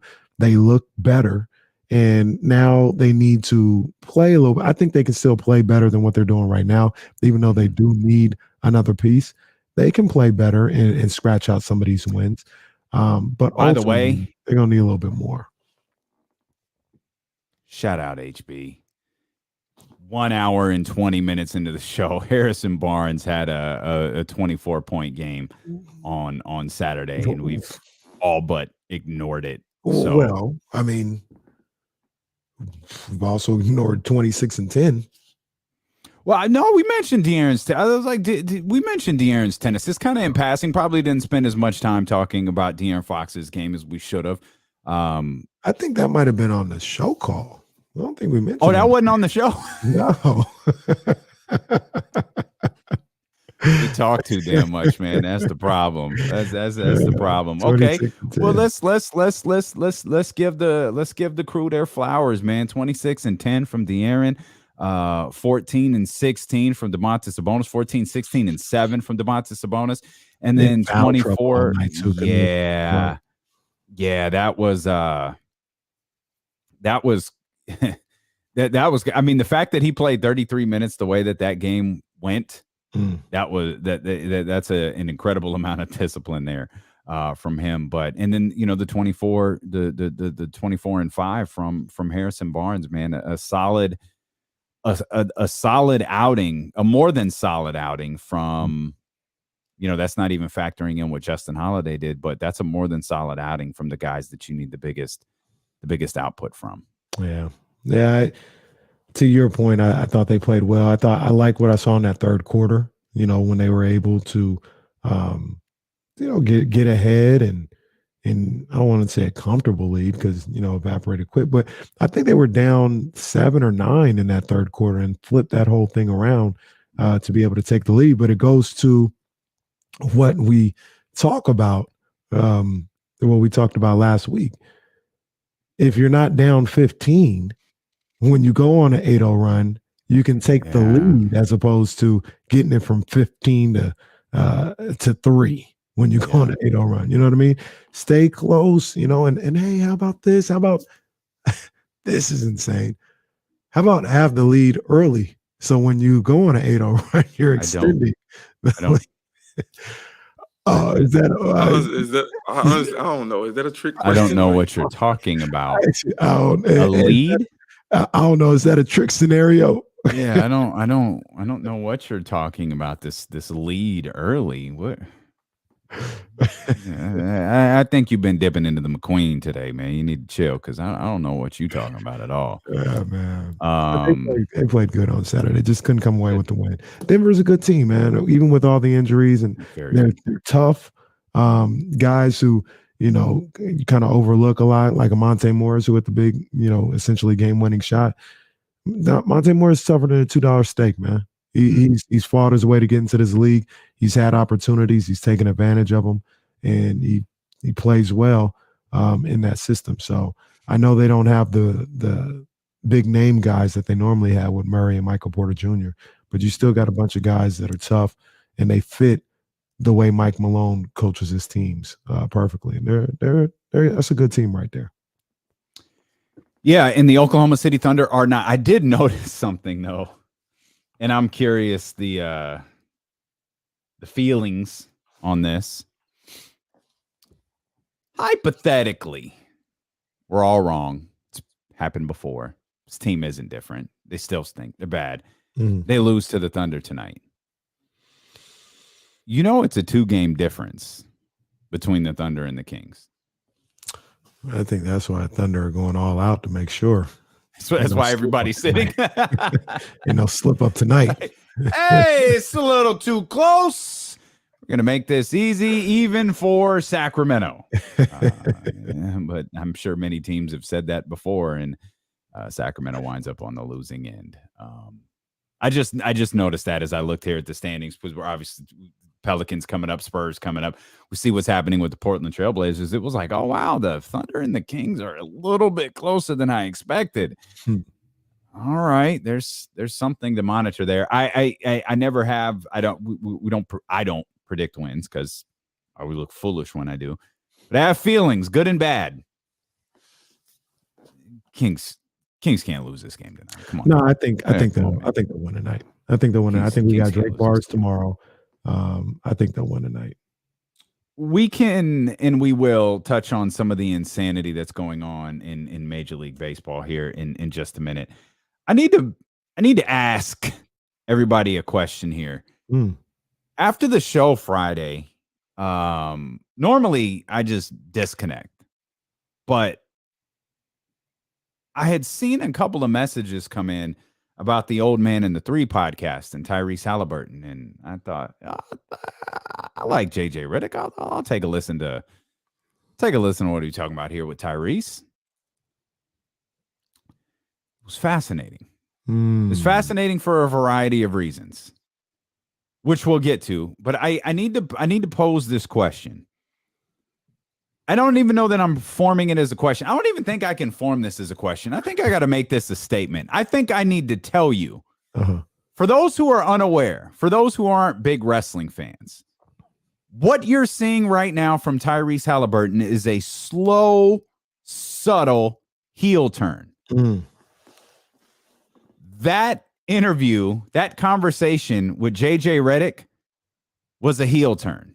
And the thing with heels, great heels, it's like in a movie. A great villain believes that what they're doing is right. They believe that they're doing something for their greater good. I was listening to Tyrese talk, and it was like, yo, Tyrese is really coming across like a heel right now. And he was talking about how if you took a poll with everybody in the organization about who wanted to be in Sacramento, everybody would tell you Tyrese wants to be in Sacramento. Tyrese wants to be in Sacramento. How could they trade me? I want to be in Sacramento. I mean, for those who aren't familiar with the business of the NBA, just because you want to be somewhere doesn't mean that you are absolved from being traded. And then he kind of subtly craps on Sacramento. Like, I mean, look, how many free agents do they get? We know nobody wants to be in Sacramento. Nobody wants to go in Sacramento. Oh, it's not because of the city. It's just because no one wants to go in Sacramento. Why go pay California state taxes when you can live in LA versus or San Francisco instead of Sacramento? And I'm just listening like, oh yeah, Tyrese is a heel. This is 100% a heel turn. But it's not. See, the thing is like it's not the Seth Rollins hitting Roman Reigns in the back of the head with a steel chair. Right. It's more subtle than that. Uh-huh. And that, like, you just pick up on things. We talked about Bret Hart last week and his run in 1997. It's that type of heel turn where it's subtle. You see it for months, and then all of a sudden, boom, you know he's a heel. That's what we're seeing right here. It's a subtle turn. He's turned heel on Sacramento. So you're seeing things two steps ahead, and I'll tip my hat to you for that. After we talked about this morning, I went and listened to it. I didn't necessarily feel that way. I was waiting for it, and it never really came for me. I just thought what he said, I thought what JJ said, for the most part, was fair. All heels, because I think you're a natural born heel too. Like, I think that's what it is. I think you're a natural born heel, so you tend to align yourself with Ty. Like me and the rest of the baby faces, the red and yellow in the chat house, we see it as a heel turn. Like that's what we see. By the way, some of the things JJ was saying was just out. Like the whole conversation, like Tyrese Haliburton was traded for cash considerations. It's phenomenal. Yo, y'all talk about Domantas Sabonis like he's trash. Bruh. The guy just put up 33 and 14 the other night against I think they were 15 minutes into the conversation before they even acknowledged who Tyrese Haliburton was traded for. They're gonna need Sabonis to get on that, what is it, old man in the three, and tell JJ, acknowledge me. Acknowledge me. It still does baffle me though, because here, hell, we do this for a living. Okay. We are looking for Kings content all the time. People talking about the Kings, in a negative way is usually when it comes up, but we're also looking for somebody to give them props in a positive way.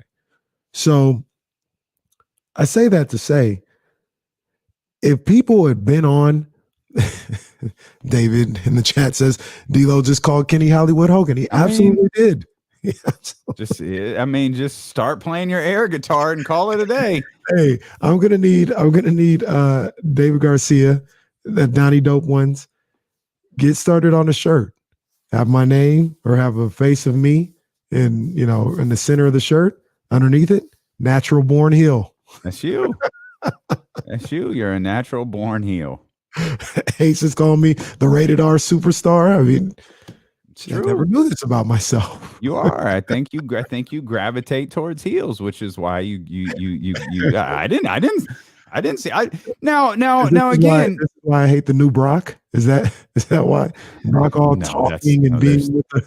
I think there's a variety of reasons you hate the new Brock Lesnar, but hate that Brock. And it's not it's not like Tyrese is being overtly like, he's not crapping all over the city. Mhm. He's being careful to not. But you starting to shine some light on some things. I thought this is an interesting conversation. He actually does Like come when you called him Little Magic, like he really is Magic Johnson. Like because apparently that's who the Kings traded was Magic Johnson. that's what I was gonna say. So we seek these things out. I ain't never heard nobody talk about Tyrese Haliburton like this when he was a King. Never. Weird.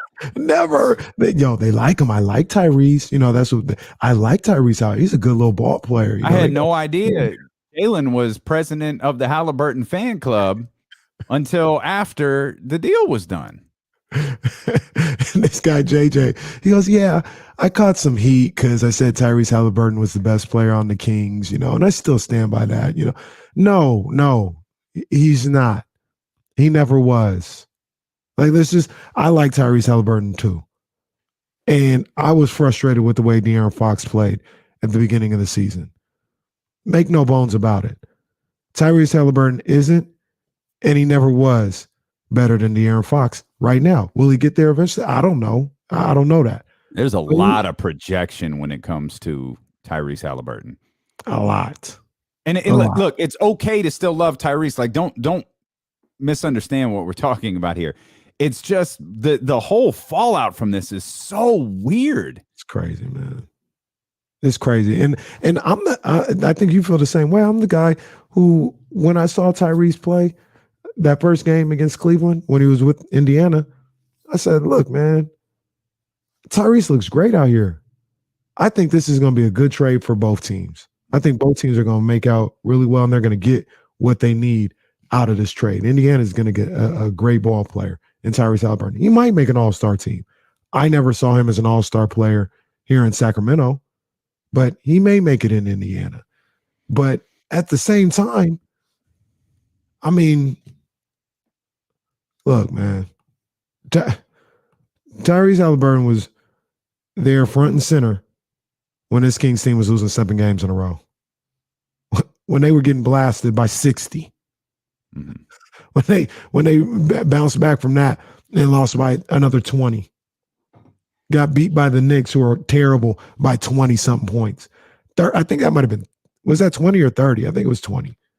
But I think it was 30, but it's fine. Like, let's just come on, let's call a spade a spade. Like, this is when teams haven't, or these guys, the JJ Redicks and all these other people, haven't watched the Kings. Because if you would have watched the Kings, you would have saw a couple things. Number one, I'm not going to come out here and act like I saw everything, but because I didn't give it a 0% chance. But I said a long time ago, this Haliburton Fox thing, I'm not confident this thing gonna work out. Like, they do not work together. They just the idea of them sounds good. I hope it works.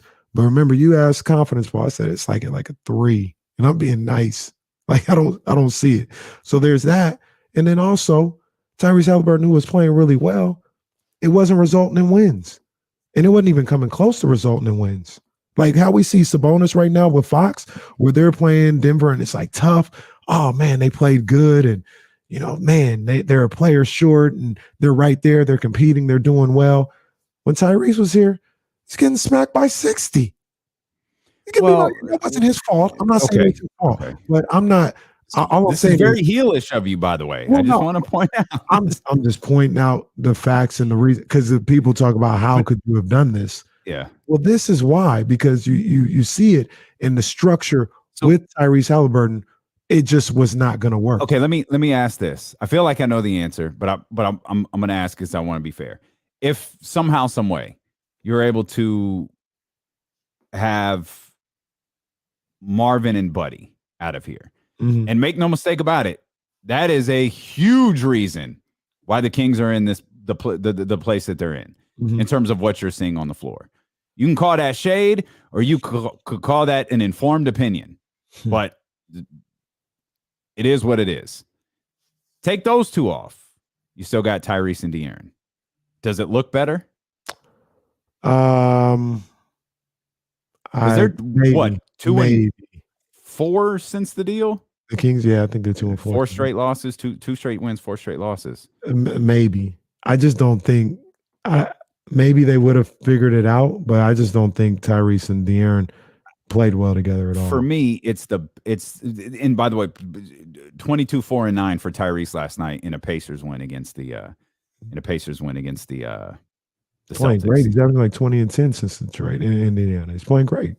Sabonis averaging like 20 and 12. Right, and that's the Like, other fuck. funny part. That's the other like if you look at if you were to like 6 games into it, look back, whoa, Sabonis has sucked in Sacramento. No, Domantas Sabonis has been exactly what they exactly what they needed and went to acquire. My thing is the balance on the floor. Yes. The balance on the floor is completely different now that you have a player who can essentially dominate. Like you De'Aaron Fox being the best player on the Sacramento Kings. Those days, I think, are over. I think Domantas Sabonis is the best player on the Sacramento Kings. I mean, maybe not. I'm not going to tattoo that on my chest or anything like that. But I don't know if I'm ready to go there yet. Okay. All right. Fair enough. Let's see where Daniel wants to go. 916-349-1320. What's up, Daniel? Guys, hey, KC. So Yes, sir. Fox is the best player. Okay, Yeah. That's what you think. So you're telling me that from what I've read, national and local, the Kings were offering Fox. They would have rather traded Fox than Haliburton. Mm-hmm. In Indiana, they put their trade out there and said, you know what? We don't want your best player. We want your second best player. We want Haliburton. So Daniel, I see where you're going, and this is what the thing is. If they had the same contract, they would take Fox.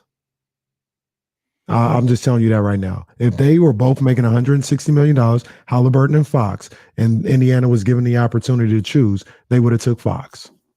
Yeah, I think the important thing to look at with Indiana too, Daniel, is the position that they're in. They're looking at something long-term, and you're able a long-term rebuild and piece this thing back together.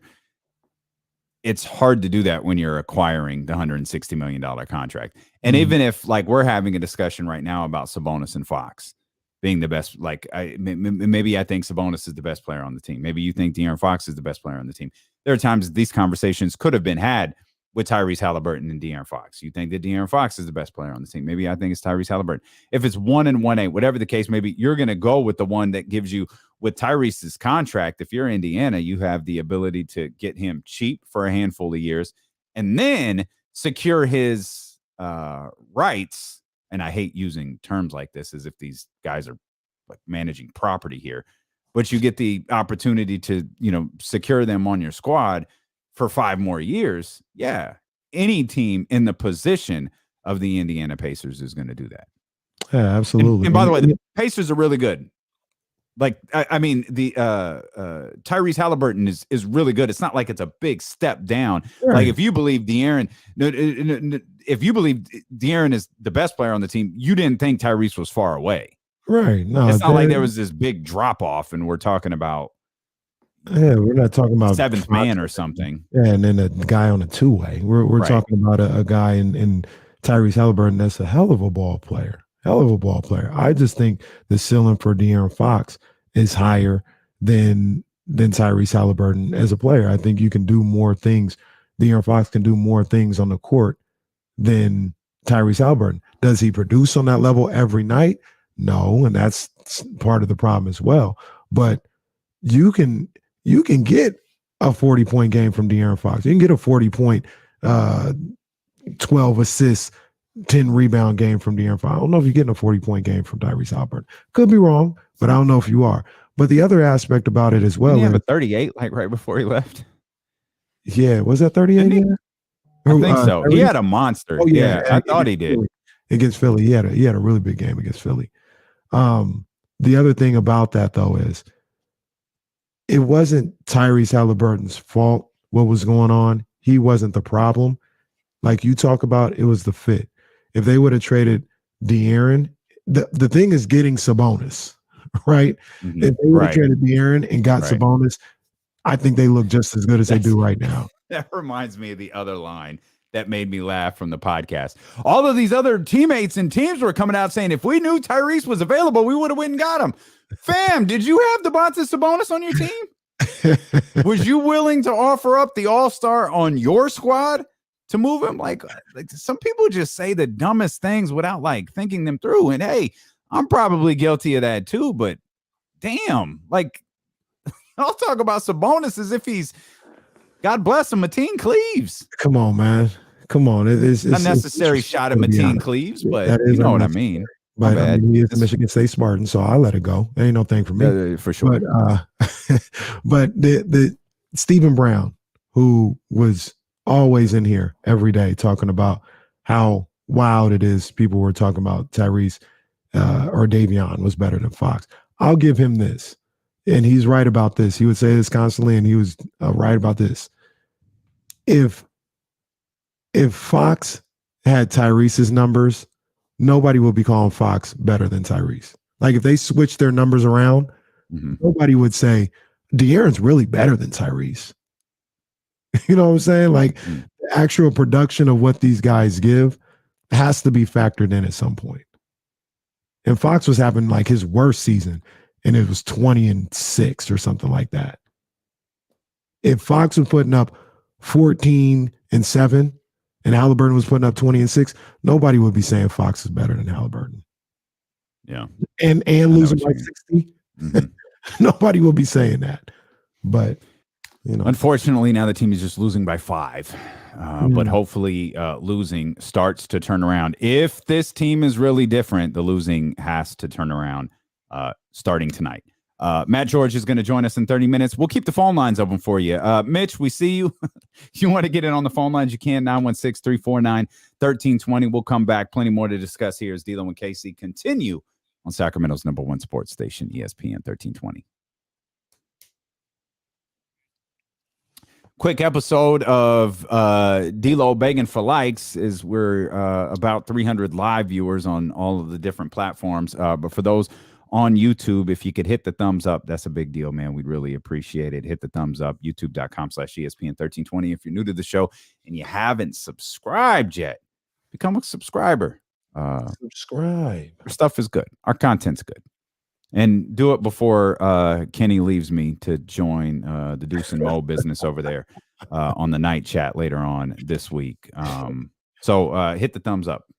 Pretty please. Over on youtube.com/ESPN1320. I do like that idea of a shirt, though. Put my cartoon face on there or whatever. Somebody said spray. Well, you can't do it because I already have a beard, but spray paint a black beard on my face, natural born heel.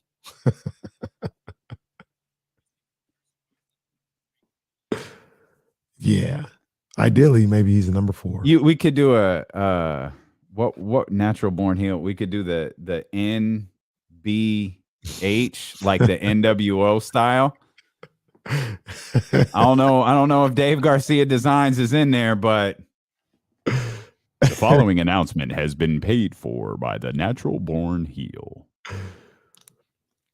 Did you let's get to 200, please. Let's get to 200 thumbs up, please. Go ahead, partner. Sorry. I saw this We need 50 more. I didn't hear the conversation. So I definitely want to hear it. And it's probably just a blip. But I guess Bill Simmons was talking on his podcast, I'm going to assume, and talked about how he's got intel and he's hearing the league will be expanding, which isn't really that big of a secret. Like, I could tell you they're going to expand soon. It wasn't going to be relocation. It's going to be expansion. And it would be Vegas and Seattle, and they would switch up the divisions. So the Kings, they're what, 14 divisions, I would think. Kings, Warriors, Blazers, Sonics are in one division. And then you got Clippers, Lakers, Suns, Vegas. And then the division that nobody will ever want to watch, Jazz, Nuggets, Thunder, Grizzlies. Well, we want to see Ja and Donovan. They got good players, but whatever. And Minnesota would move to the East. Yeah, that in a division with the Bucks. Makes endless sense. Bulls. Although the Pelicans are still in the West.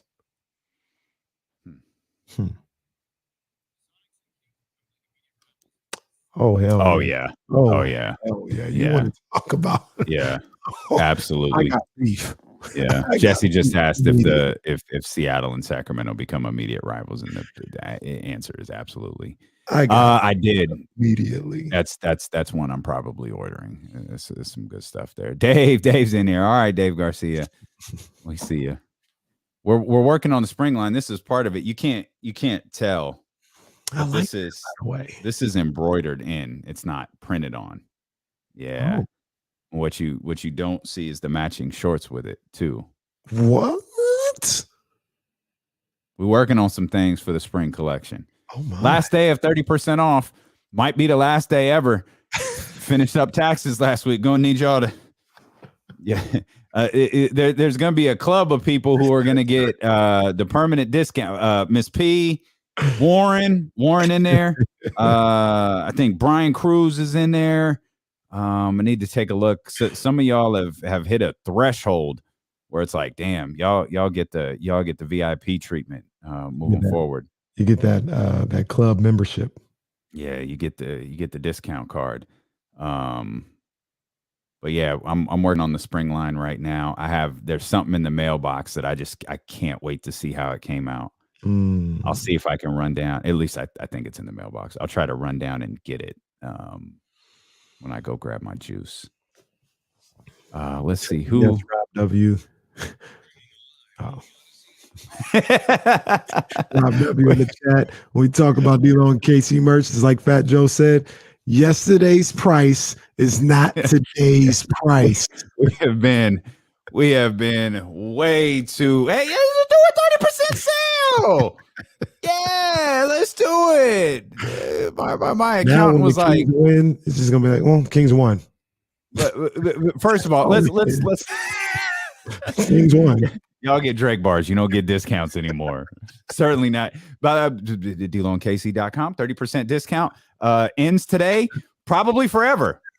So there'll be discounts. There'll be big sales. But the 30, I can guarantee you, that's over. That ain't happening. When your accountant calls you, there's a problem. They're like, hey, so explain this marketing campaign you and Kenny ran. So I'm explaining it, and it's like, okay, well, how come the profit is so low? You guys sold like people really dig your merchandise. Yeah. So one, we would send out a lot of free stuff. Like, yeah, okay, that makes sense. And then we would do sales. Oh, yeah. Hey, idiot, stop doing sales. So enjoy the 30% off on DLoneKC.com because they just suck. All right, that's all it is. Be back next Black History Month because I don't think it's coming back before then. We're getting ready to put together our spring line to launch in March, man, which is going to be pretty dope, including this embroidered. Shout out to Bryce too, who's got the first Chatty House Social Club tribal up on. Man, that Joker came out nice. Yeah, man, I like that. Let's get to go ahead. No, we can talk about after the phone calls. So go ahead. Let's get to the phones in. Let's start with our man Mitch in New Jersey. Always good to hear from Mitch. What's happening, bro? What's poppin', fellas? What's going on? What's going on, man? Hey, Casey, what's with the Casey hat? I don't even think you remember George Brett. George Brett? You don't remember him. Before your time. What, Mitch? Why do you bring up George Brett? The other day, I saw on Twitter, you guys I don't have Twitch. I don't know how to do it on my phone. The Royals hat. Okay. I mean, they're still my Dodger blue, but I wasn't going to comment on that. Well, first of all, I did see George Brett play, so there's that. Second of all, I mean, it's KC. All right, you got that. Number two, I like the blue, and I would never get a Dodgers hat, so I have to go to a Royals hat.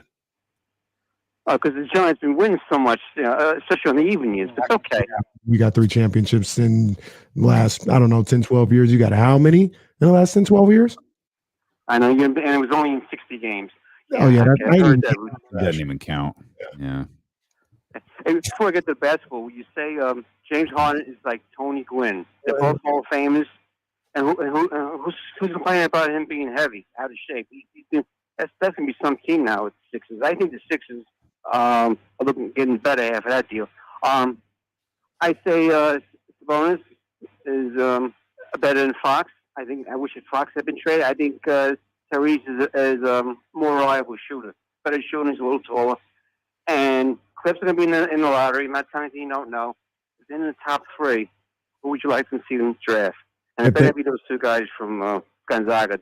That's Adam Morrison all over again. Oh, wow. Take my call and get myself spicy. You said, well, I'll just assume this is what you said. If they were in the top 3, I mean, it obviously depends, right? Like if they're number 1, I probably want to get Jabari Smith. But if they have like 3, I would love to get my boy Paolo Banchero. Okay. I would love to get him. I think he's not, I don't want to say he's going to be as good as him because this is one of the greatest players to ever play. But I said when I first saw him, Damon, you remember, I said, I see Carmelo Anthony. You did say that. Yeah. That's what I see. So, the Kings had a top 3 and they, if they had a top 3 pick, because this is, I don't want to say it's a 3-player draft because I like other guys, but those 3 are the 3. If they had a top 3 pick, would you want them to make the pick or trade it?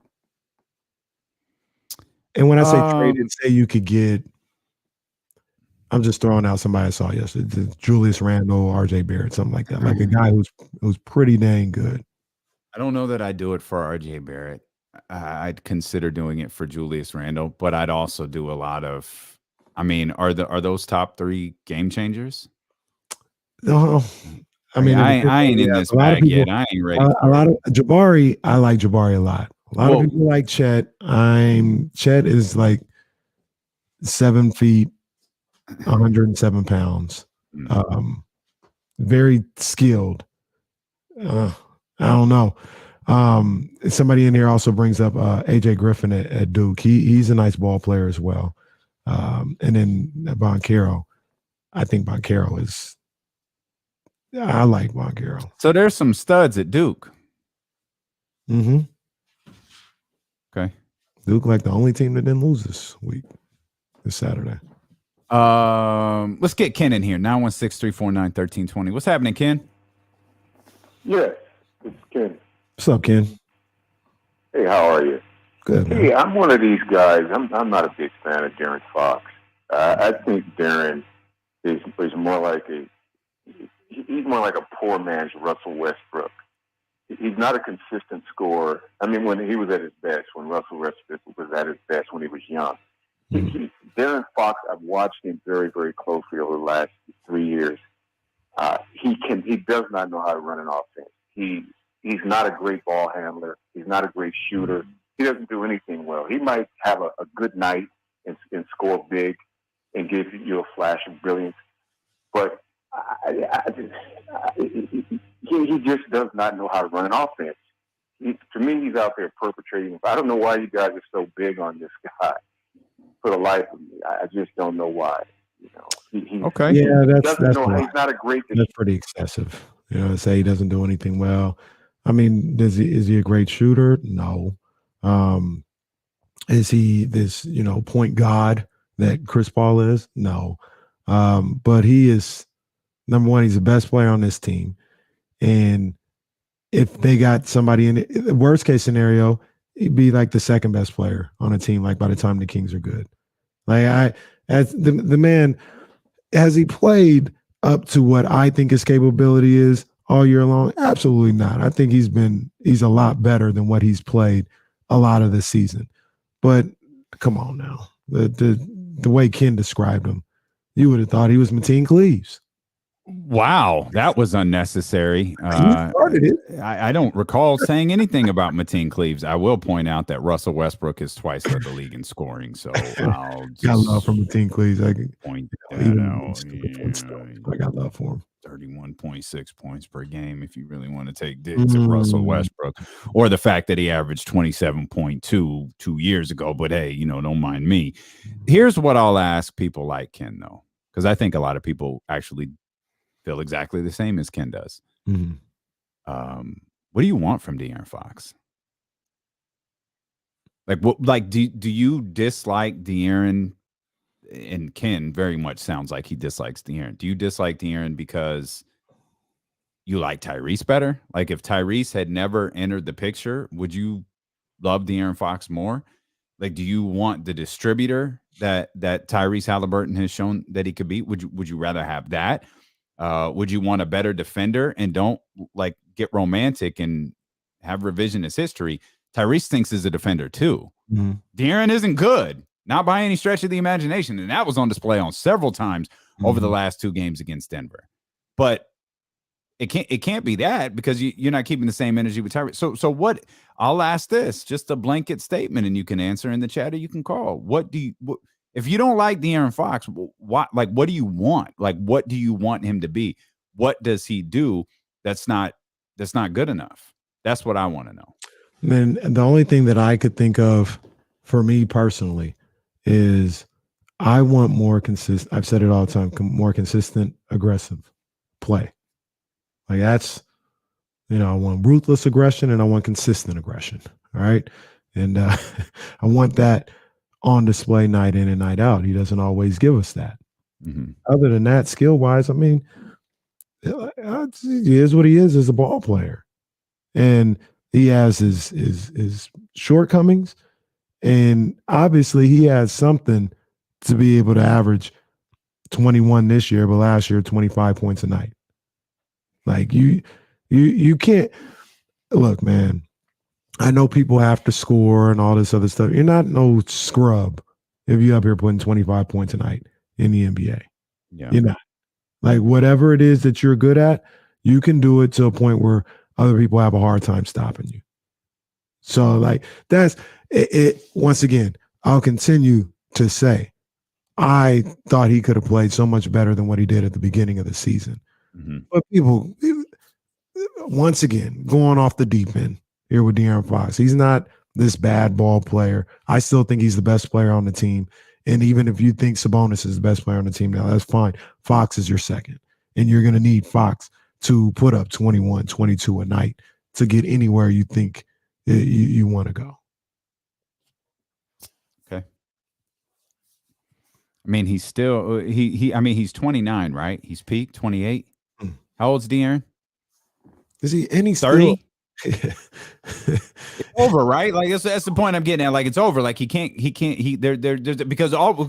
Tyrese, we're projecting Tyrese out, I think, to be the greatest basketball player that's ever lived, or close to it.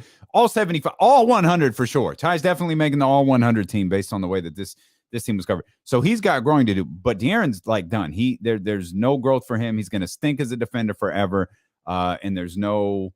I'll admit, though, there are some things like the NFT stuff isn't my bag. Like, I don't dabble in it. I know what it means. I don't exactly know what the hell it is. A non-fungible token or I don't know what the hell that means. Yeah. This is just not my bag. I ain't gonna lie. Not my bag. But I did read the Athletic article about De'Aaron that kind of it was they should have titled it the De'Aaron Fox NFT scandal for dummies, because I read it was like, oh damn, that's a bad look. So this is now, there are a couple of occasions where I've questioned De'Aaron's judgment. This NFT thing is one of them. Talking about I shouldn't have tried to take on this project here during the season, blah blah blah blah. Like, that's a terrible look. Awful, especially if these people aren't getting their money back. Two, the whole, and this will probably be a sticking point for me for a long time. I mean, it already is, because I know how political this organization is. But the USA basketball thing, where he says, I'm not gonna participate because I'm gonna go focus on breaking this playoff drought that my team has. Okay. It's a bad look. And me personally, and I understand to a certain degree why he did it. There was no glory in that season of USA basketball. I just thought he would have gotten a lot by being with those guys, that team, and those coaches for that lengthy period of a time. And I thought that exercised poor judgment. I agree. And then I don't think he came into the season ready to play. Yes, his 15 pounds of muscle didn't do him any favors. Yeah, I didn't think physically and mentally he came into the season ready for the task at hand. You know what I mean? And that is, I'm not going to sit up here and say it's all his fault, but the way this season kind of started out, man, it's not like the initial start off when they were 5-4. That's great, but being able to sustain that or not being able to sustain that, Luke Walton, we all know the infamous Toronto game. After that game and his demeanor, and to be honest with you, feels like somebody got in his ear after that because we hadn't seen that type of Fox since then. But that was you want to talk about bad look? Like it's awful. That was awful. Yeah. Awful. So he has not he's not performed on the court all year long like a best player on a team should, on a good team should, and being the leader that this team has needed. He hasn't been that all year long. Hopefully he's turning the corner. Hopefully you talk about being young, Davion. There's some things that are just, I feel like they're non-negotiable. Like you should just be doing them anyway. But you talk about being young. Maybe it's a learning experience. This year, the way it's played out, some of the things that, he was faced with as far as being a leader and, being able to handle pressure and adversity and handling it the wrong way. Maybe he goes back and he says, if I'm ever in that situation again, I'm not going to make the same mistake. Maybe. I don't know. But we got on this though, because I just don't, I don't know why you guys think he's good thing. I think that's a little crazy. That's a little excessive. He's a good ball player. Yeah, at no point have I watched De'Aaron Fox this season and been like, yeah, he's not good. There are plenty of times where I've watched De'Aaron this season and been like, yo, he ain't as good as he should be. Like what he's doing right now ain't it? You're listening to D-Lo and KC. I can't remember if I said this already on ESPN 1320, KIFM West Sacramento, KRXQ HD2 Sacramento, and Odyssey Station, and driven by Lasher's Elk Grove Dodge. He is the natural born heel, Kenny Caraway. I am Damian Barling. We appreciate you being with us on the Odyssey app, on Twitch, on YouTube, and on Facebook Live as well. If you're watching on Facebook, hit the thumbs up, even share it so all of your friends and family can see our ESPN 1320 page. Even if you don't like Facebook, like ESPN 1320 on Facebook. As we roll along, Matt George set to join us in about 10 minutes or so. Of course, host of the Locked On Kings podcast, and he loves pissing people off. He managed to do that all weekend. We'll talk to him about his elite ability to anger people, and then we'll talk to James Ham when he joins us coming up in about 30 minutes as well. I'm not really getting a ton of answers as to why people don't like those that don't like De'Aaron Fox, why they don't. But we are getting a lot of people who just really don't like him. And that is, Melvin says it's just pure trash. Trade him for a leader. Damn, that is like, come on, man. Man, that's a lot, bro. Like, goodness gracious, man. Melvin, like that ain't. Look, I have my, issues with De'Aaron too, but not like that. Like, dude can ball.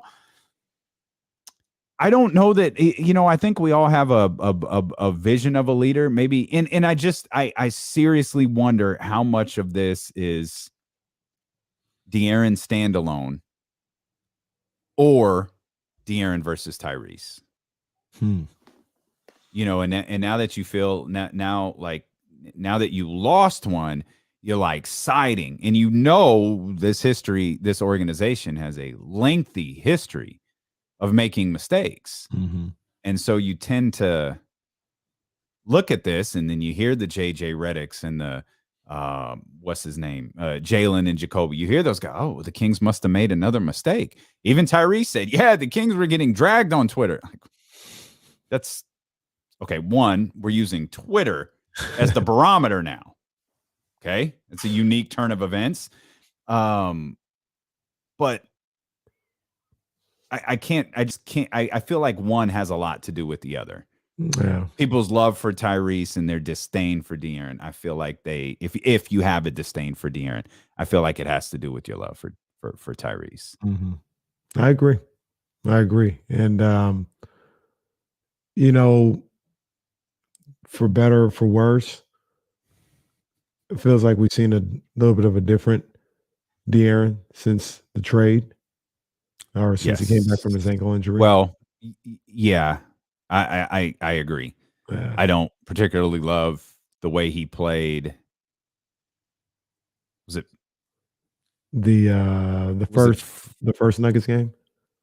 Yeah, that was a Thursday night, right? Yeah, the first Nuggets game, where I felt like he wasn't there, right? Yeah, but I mean, he's played better since then. My whole thing is having to get to this point. There was a moment in this season where you want to talk about he just wasn't there. Like, he wasn't there for a minute. And it was like, what are we doing here? What are we doing? And now, since that moment, I don't know the specific game, but the one that always stands out to me is going back to the scene of the crime, the Thunder game in OKC, where Kings blow like a 15-point lead. I think De'Aaron finishes with 16 points that night, gets ripped at the end of the game, and cost the Kings game with that final play. That's the one where I was like, oh, what is this? What are we doing? What are we doing? This is embarrassing. This is not who you're supposed to be. This is not the player this franchise needs you to be. And, he probably had another 5-10 games like that or whatever the case may be. But since that point, essentially, he's been much more of what we expected coming into the season. And we talked about the numbers since the first of the year, since January 1st. Numbers look really good. So I think a lot of it comes down to, like what you talked about. You got, every storyline needs two sides, right? You need your hero, your baby face. Well, Tyrese is the baby face in some people's eyes right now. Damian sees 3 pay-per-views down the road right now, sees the heel turn starting. So right now, for some, he's still the baby face and De'Aaron is the heel. But to your point, if there was no Tyrese, maybe there would be no heel De'Aaron, because there's no comparison. I want to point out what Jeff says here on youtube.com/ESPN1320. He says, I don't see D Fox make players around him better. And that's something that you hear a lot. So I'll ask this question. Who are you referring to? Like, who is De'Aaron supposed to make better? Y'all wanted De'Aaron to make Buddy better? You wanted him to make Marvin better? Because before you talk about the little love affair between Tyrese Haliburton and Richaun Holmes, Richaun got his starting job with De'Aaron Fox, if I'm not mistaken. So let's not pretend like Richaun was ass until Tyrese Haliburton got here. Like, come on, man. The only one that you can bring up, and I got to throw my hands up and be like, all right, ain't nothing I can say to that, is Davion. Mm-hmm. But I think part of that is because Davion had a very specific role with Tyrese Haliburton with De'Aaron gone. When De'Aaron came back, the whole makeup of the team was different. Mm-hmm. And so I don't know. I don't know how to judge Davion in that sense. And I don't know how much of that was Davion and how much of that was Tyrese. And you know what, Damien, just in general, I really hate that term. I really hate that term of this guy makes everybody better. Mm-hmm. Just to be completely honest, the list of people who are able to do that in the NBA are so much smaller than what everybody likes to realize. Like, we're talking about one hand, maybe, right? Maybe one hand. So to sit up here and act like it's a strike against De'Aaron because he quote unquote doesn't make the people around him better. And I know we're talking about Tyrese in this particular situation. Tyrese makes people no. Like when you talk about Steph Curry was on the Warriors a year ago. Did they make them better? They didn't win. People talk all the time. Draymond makes people better. When people were gone, star players were gone. Draymond didn't make nobody better. You know what I mean? Trey Young. I know a lot of people. Oh, he just last year in the playoffs, he just elevates everybody. Is he elevating them this year? Like I'm telling you, there is maybe 3 guys off the top of my head that actually make other people better in the league today. And Tyrese Haliburton is not one of them. De'Aaron Fox isn't one of them. And that doesn't mean they're bad players. But as you can see, I just got a problem with that phrase in general. Like, well, and that's I not think real life. I think the hope is Sabonis makes De'Aaron better and De'Aaron makes Sabonis better. Mm-hmm. Maybe not a roster full of 20, 10 other Kings, but that one player makes that one player better. They make each other better. And look, on the flip side, I'm sure there's people in Indiana who are looking at Sabonis and be like, well, he didn't make Malcolm Brogdon better. You know what I'm saying? But he gets to Sacramento in a better situation that kind of fits his skills a little bit. And now we're saying he opens things up for De'Aaron Fox. Belo and JC in Indiana are like, he didn't open up anything for Lance Stevenson. Yeah. You know what I'm saying? Like, Lance Stevenson opens up things for himself. Believe that. It's Lance Stevenson we're talking about. Look, I'll tolerate the Mateen Cleave shade. I will not tolerate Lance Stevenson shade. We need a Lance in the league. Everybody, yeah, that's big facts, and we need a Matt George on the show, and we got him. He's taking a break from angering everybody, so he's going to be with us, and we'll talk Kings basketball, and he'll probably be overly critical of someone. Who knows? We'll find out when Matt George joins us next here on Sacramento's #1 sports station, ESPN 1320. You got a show? Yes, sir. Hold on for Matt. just We'll bring you in just a second, Matt. Yeah, man. Hold on. Let me set it up real quick, man. I want to make sure I got all this correct. Where is it at? Hold on, everybody. There we go. Okay. I'm pulling it up. Let's remove them. Let's bring the 13th round in here. Let me set up. Oh, we're going to be done with the commercial break before all this is set up. All right, here we go. What's going on, everybody? 13th round with your main man, Kenny Caraway. Shout out to my people over at Meister Watches. Big ups Ryan and the whole crew over there. And we got to talk about Upset City. Yeah, Upset City going on in the world of boxing over the weekend as a guy that I was pretty high on, and I still am. I think he's very skilled, but he took an L. Chris Colbert, number 2 ranked on ESPN's rankings in the 130-pound division, took a loss on Saturday night to Hector Garcia, a guy, I got to be honest with you, I had never heard of. He was a late replacement. The fight was supposed to be between Colbert and Roger Gutierrez, and Gutierrez tested positive for COVID-19. So I think it was about 2 or 3 weeks before they threw Hector Garcia in there. Colbert felt like it was not an issue. He felt like he was going to have easy work going up against him. That was not to be. Hector Garcia won a unanimous decision, and he won from the opening bout, from the opening bell, excuse me. Easy work against Chris Colbert. And Colbert is one of those guys who I think is supremely talented, but pretty flamboyant, pretty loose with his lips. And he got humbled on Saturday night.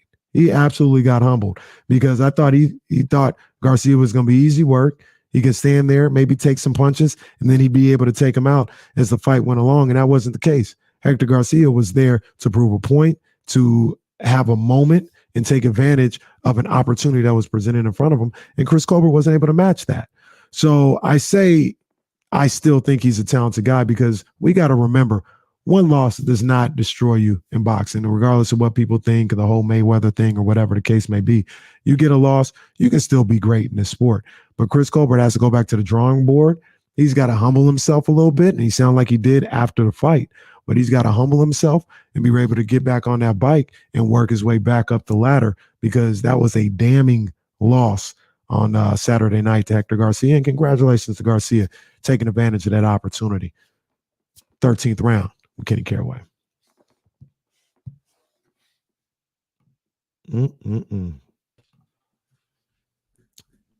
Maddie McQueen. What up? Throw this off of here. We had Damien. That ain't it. I mean, it could be it if you guys wanted to. There we go. There we go. Matty Ice, what's up, man? What's up? How are you? Good. If we got some time to kill, I have an interesting, fun little game that I can bring to the show today that has nothing to do with the Kings. Well, let's start with that. Why not? Okay.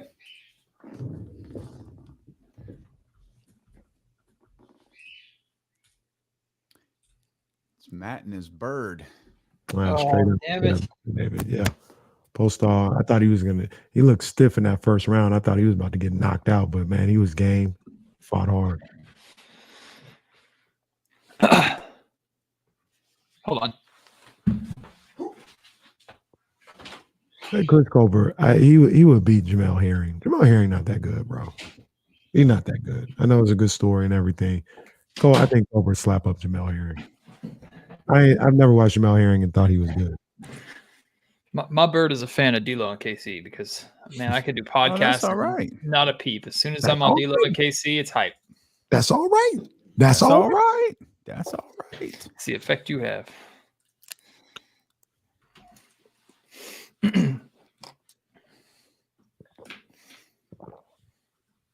How was your weekend, Matt? We're coming back, guys. Hang on. Oh.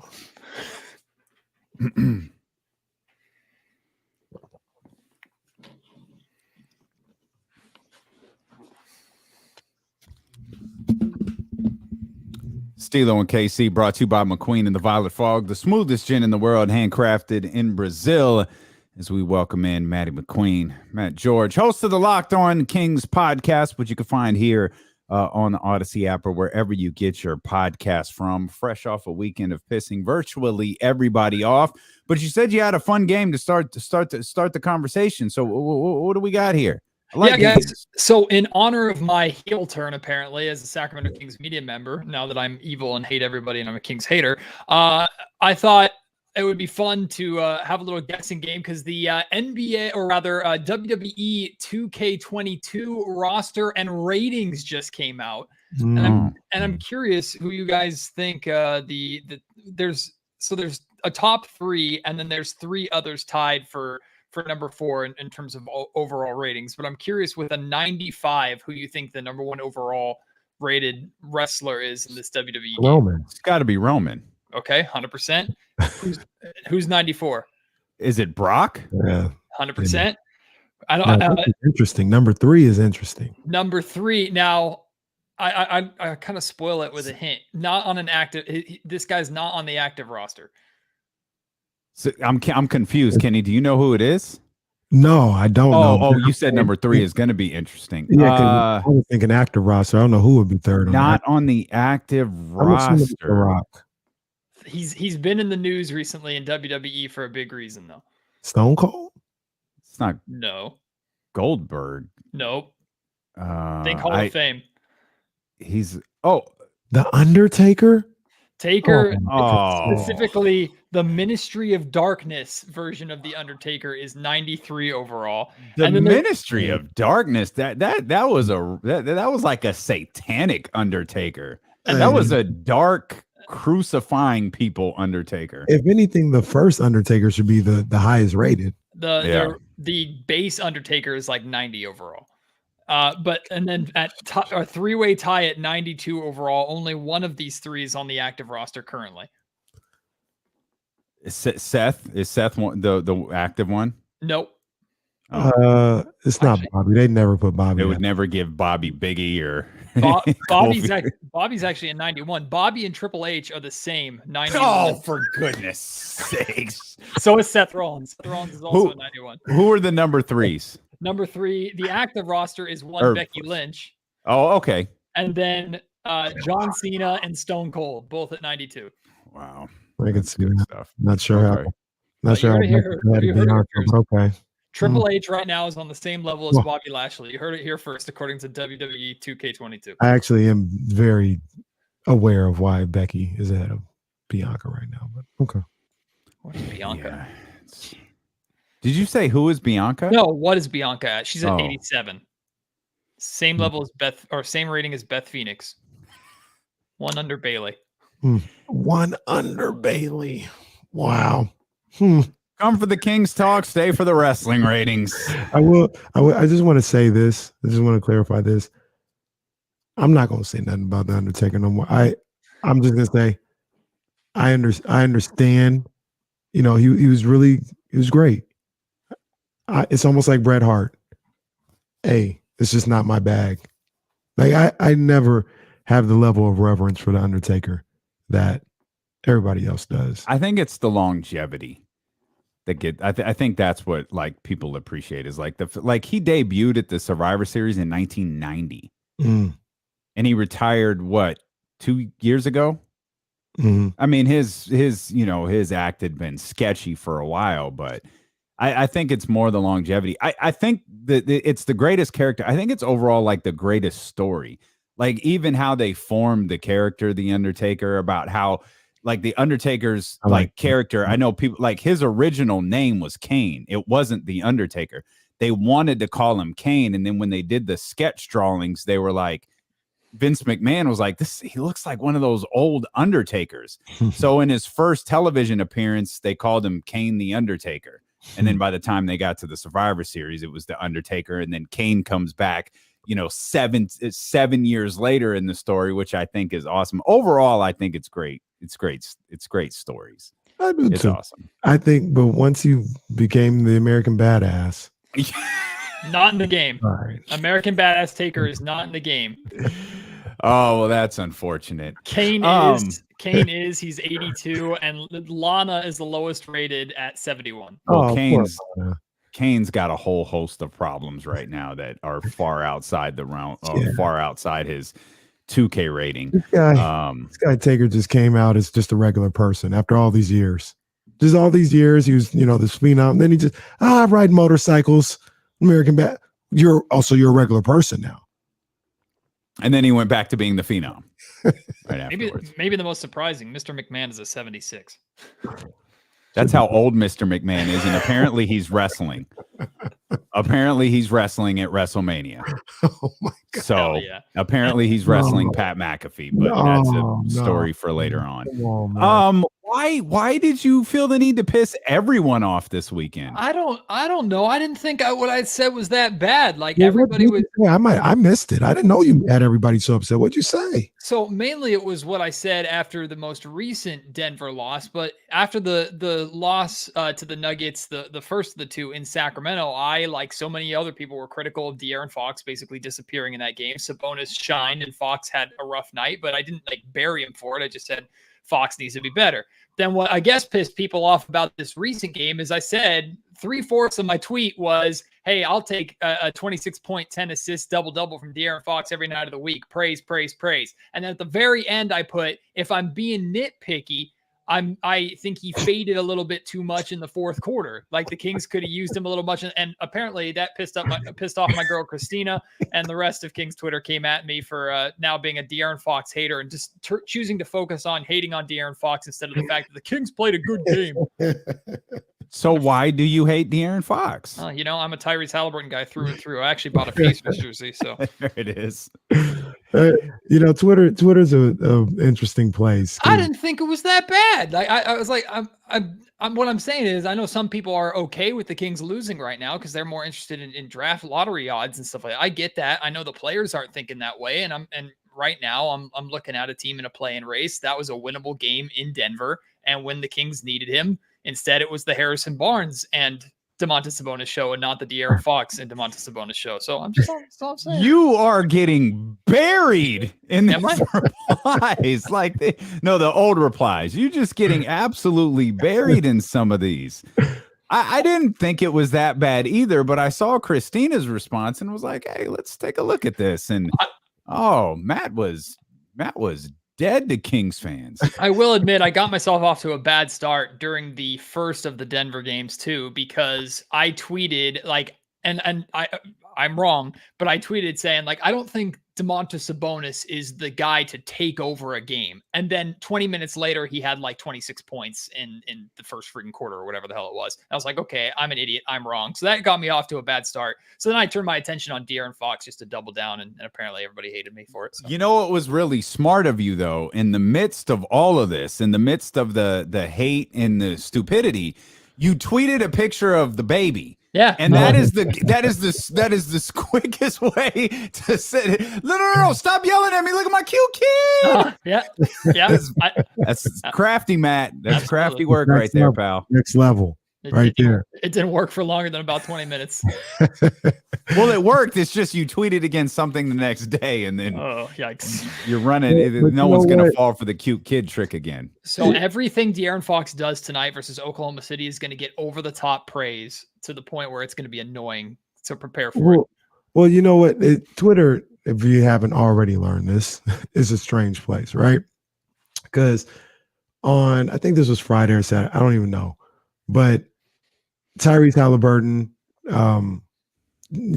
I think he had a bad game. They lost to OKC, and he shoots a shot, airballs a three that would have tied it. And somebody, posted it, and I just responded. I said, he's got to find another move other than that sidestep to the right. The entire league knows it's coming now. And then our guy Greg, gee whiz, says, I don't see Haliburton highlights as an indictment of the Kings, just as I don't see Haliburton lowlights to absolve the Kings. I think it's a bad way to evaluate the trade. Fam, I just said he needed to try a different move. This has nothing to do with the trade. Nothing. I didn't know what the funny thing with Twitter is? It's just the Twitter. I don't know. Everything isn't everything. How about that? Just post a picture of your son. You'll be fine. Just post a picture of your son. You'll be good to go. It'll all fade away. People read tweets like in their own verbiage, in their own tone. Like you could write, hey, everyone, have a nice day. But someone will read it, hey, everyone, have a nice day. And it's like, hey, F you too, man. Like, and then all of a sudden people see it as like this combative thing. And it's like, oh, I just meant the dude needs to get another move. But that's the wild world of social media. The only time you could, read through that was, like I've mentioned before, LaMichael James. When LaMichael James would be like, yeah, they need to give me the ball more in third and short situations. Hashtag not about football. What, LaMichael? Everything I tweet isn't about football. Yeah, they need to make sure they have me more of a scat back. Hashtag not about football. What? Man. Okay, LaMichael. Matt, we've spent a lot of time today talking about how important this next stretch of basketball is, not just for playing purposes, but it's one thing to go out there and I think the pit in the stomach of Kings fans is Kings play like they did these last two games versus Denver, and even going back to the game against Chicago tonight against Oklahoma City. They're winning this game by 25. Mm-hmm. No one thinks that's going to happen. Like we have no idea what's going to happen. We believe this is a different team. We believe, like, our eyes aren't deceiving us. What we're seeing on the floor is different than what we had seen earlier in the season. But I'd argue even more so than Chicago and more so than Denver. This is the game that's the true test against Oklahoma City. That's an interesting perspective that I hadn't even thought about. Like, if the Kings come out and play the same way, and I'm not necessarily going to say wipe the floor with the Thunder, because I don't think that's fair, but if they beat the Thunder by playing close to the same level, specifically with the same intensity and effort as they played in that Chicago game and those two Denver games, with the exception of the fourth quarter of the first one, like, do we look at that as the biggest sign of progress with this team over the 2-0 start? To me, it is. Seriously, yeah. Think about that. It may very well be, because I mean, it would have been nice to beat Denver. It'd have been foolish to expect to beat the Denver Nuggets, but when Kenny laid out the schedule, last week we were looking at this like, yo, this is the biggest stretch. And you could talk about playing and all of that sort of different thing. But really, in terms of determining what this team is, Oklahoma City tonight, more so than anything. And then you've got San Antonio and New Orleans. Like, this is okay. Show us what you're about. This is a stretch of games that you absolutely have to have for the play. And this is where, like, the fan base, I think, is most split now that we've kind of moved on from the Tyrese Haliburton trade. Is I see a lot of people, or I should say the vocal fan base, not the entire one, but I see a lot of people debating on social media, people debating with me in my comment sections on the Locked On Kings podcast, discussing like, what is in the best interest of the Kings? What puts the Kings in the best place, right? Is it continuing to lose games and better draft lottery odds to maybe add a top 5 pick to this core of Fox and Haliburton? Or, in my opinion, the higher the draft pick, the more likely McNair is to trade it for probably something more of a veteran piece to add to the two of those. Is that the better route to go? Or is it better, and this is where I'm at, like, is it better for this Kings team to win right now with the expectation that they're winning because Domantas Sabonis and De'Aaron Fox are an obvious good fit together, and we have that knowledge going into this offseason? We know the two of them can work, and that gets us excited for next year. That's kind of where I'm at, but I can make arguments for and against both sides, and I have made arguments against the Kings trying to win right now, because if they make the play-in and lose, it's just NBA purgatory all over again. But if they make the play-in and lose, but they make the play and they go on a great stretch through the rest of this season because Sabonis and Fox are an obvious duo that can be successful, that probably, at least to me, has the most value for the Kings at this point in time. Yeah, I agree. I mean, I agree. I know I want to see them.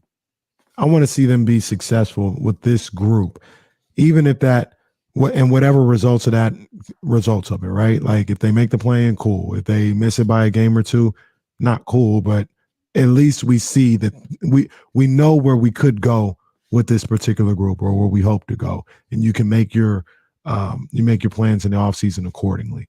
If they don't play well, or to me, even worse, tank, then you really have no idea what you're getting into next season and what moves need to be made. There's guys that need to be signed this offseason. You need to see them play, the DiVincenzo's, the Jeremy Lambs, decide what you want to do with Trey Lyles. You need to know what you're doing with this roster. And I just think you get a more accurate assessment, an idea of what you may be trying to do if you see these guys play at a high level. What have you guys thought of Justin Holiday and Jeremy Lamb? Because I'm a huge fan of Justin Holiday, but Lamb has impressed me too, and I didn't have too high of expectations for him. I know he's an actual expiring deal, so I don't know what the Kings' plans are for him coming back next season, but Lamb has another year under his contract, which I'm thrilled about. I really like the two of them, how well they've played, and it's nice for the Kings to have a little bit of at least depth on the wing, even though Lamb is kind of more of a 2. I like them both also. I like the pedigree that Justin Holiday comes from. I will say this, though. I don't know what his role would be if Terrence Davis was here. And I think that would be an interesting question. Like you mentioned that he's an expiring, like a true expiring. And it's like, all right, cool. That's probably not one. Again, the pedigree, the level of basketball intelligence that he has. Like, I love all of that about him. But I also, there are a lot of times where I'm watching this game. We can't cover a Kings game where you don't get messages, and I'm sure you're the same way of, we need shooting. Yeah, Terrence Davis would be helpful. I would like to have seen Terrence Davis either have the chance to succeed or the chance to fail with this new version of the lineup. So that's a big question mark, I think, headed into next year is Terrence Davis in his role. I imagine Jeremy Lamb will be back. You mentioned his contract status, and I like the fit with him too. I don't think I see Justin Holiday back as much as I've enjoyed him. I don't think I see Justin Holiday back. Did I get him mixed up? Is Lamb have one more year on his deal and Holiday is expiring? I thought it was the other way around. I think Holiday has some type of option. I think Lamb is a fully free, unrestricted free agent. Googling it now. Well, let's just all sit here in silence. While we Google that, I, like Damien, went to Christina's Twitter. I like Christina a lot, but she was angry at me. She started talking about the I guess the narrative that I'm pushing, this anti-De'Aaron Fox narrative that all the Kings fans have picked up with pitchforks. That I am apparently the leader of that now. Oh, and Justin Holiday is under contract next year for $6.29 million. So he's got one more year left on his deal. Okay. So Jeremy Lamb is an unrestricted free agent this offseason. I like Jeremy Lamb. I like what I've seen from him. And the question is, I mean, I think he's got the size to play small forward, but he's really a shooting guard. And now you kind of get into the same situation that you had, with all the guards here, because you said Terrence Davis is coming back. I'm pretty sure they're going to re-sign DiVincenzo. You got Davion, you got Fox. So is there any room for somebody like Jeremy Lamb? But then you get into another aspect of it is if Jeremy Lamb is a guy on your bench that, might not play or somebody gets hurt, he could step in. That's solid depth, right? So I don't know. I like to see him come back and just figure it out later, but not at the expense of using that money to get, real holes taken care of, like the power forward position or another small forward type guy. To me, the clear indication of what Monte McNair still has to do this offseason is the fact that I can say confidently right now that the Kings have 3 absolute starters. They have Fox, they have Sabonis, and they have Harrison Barnes.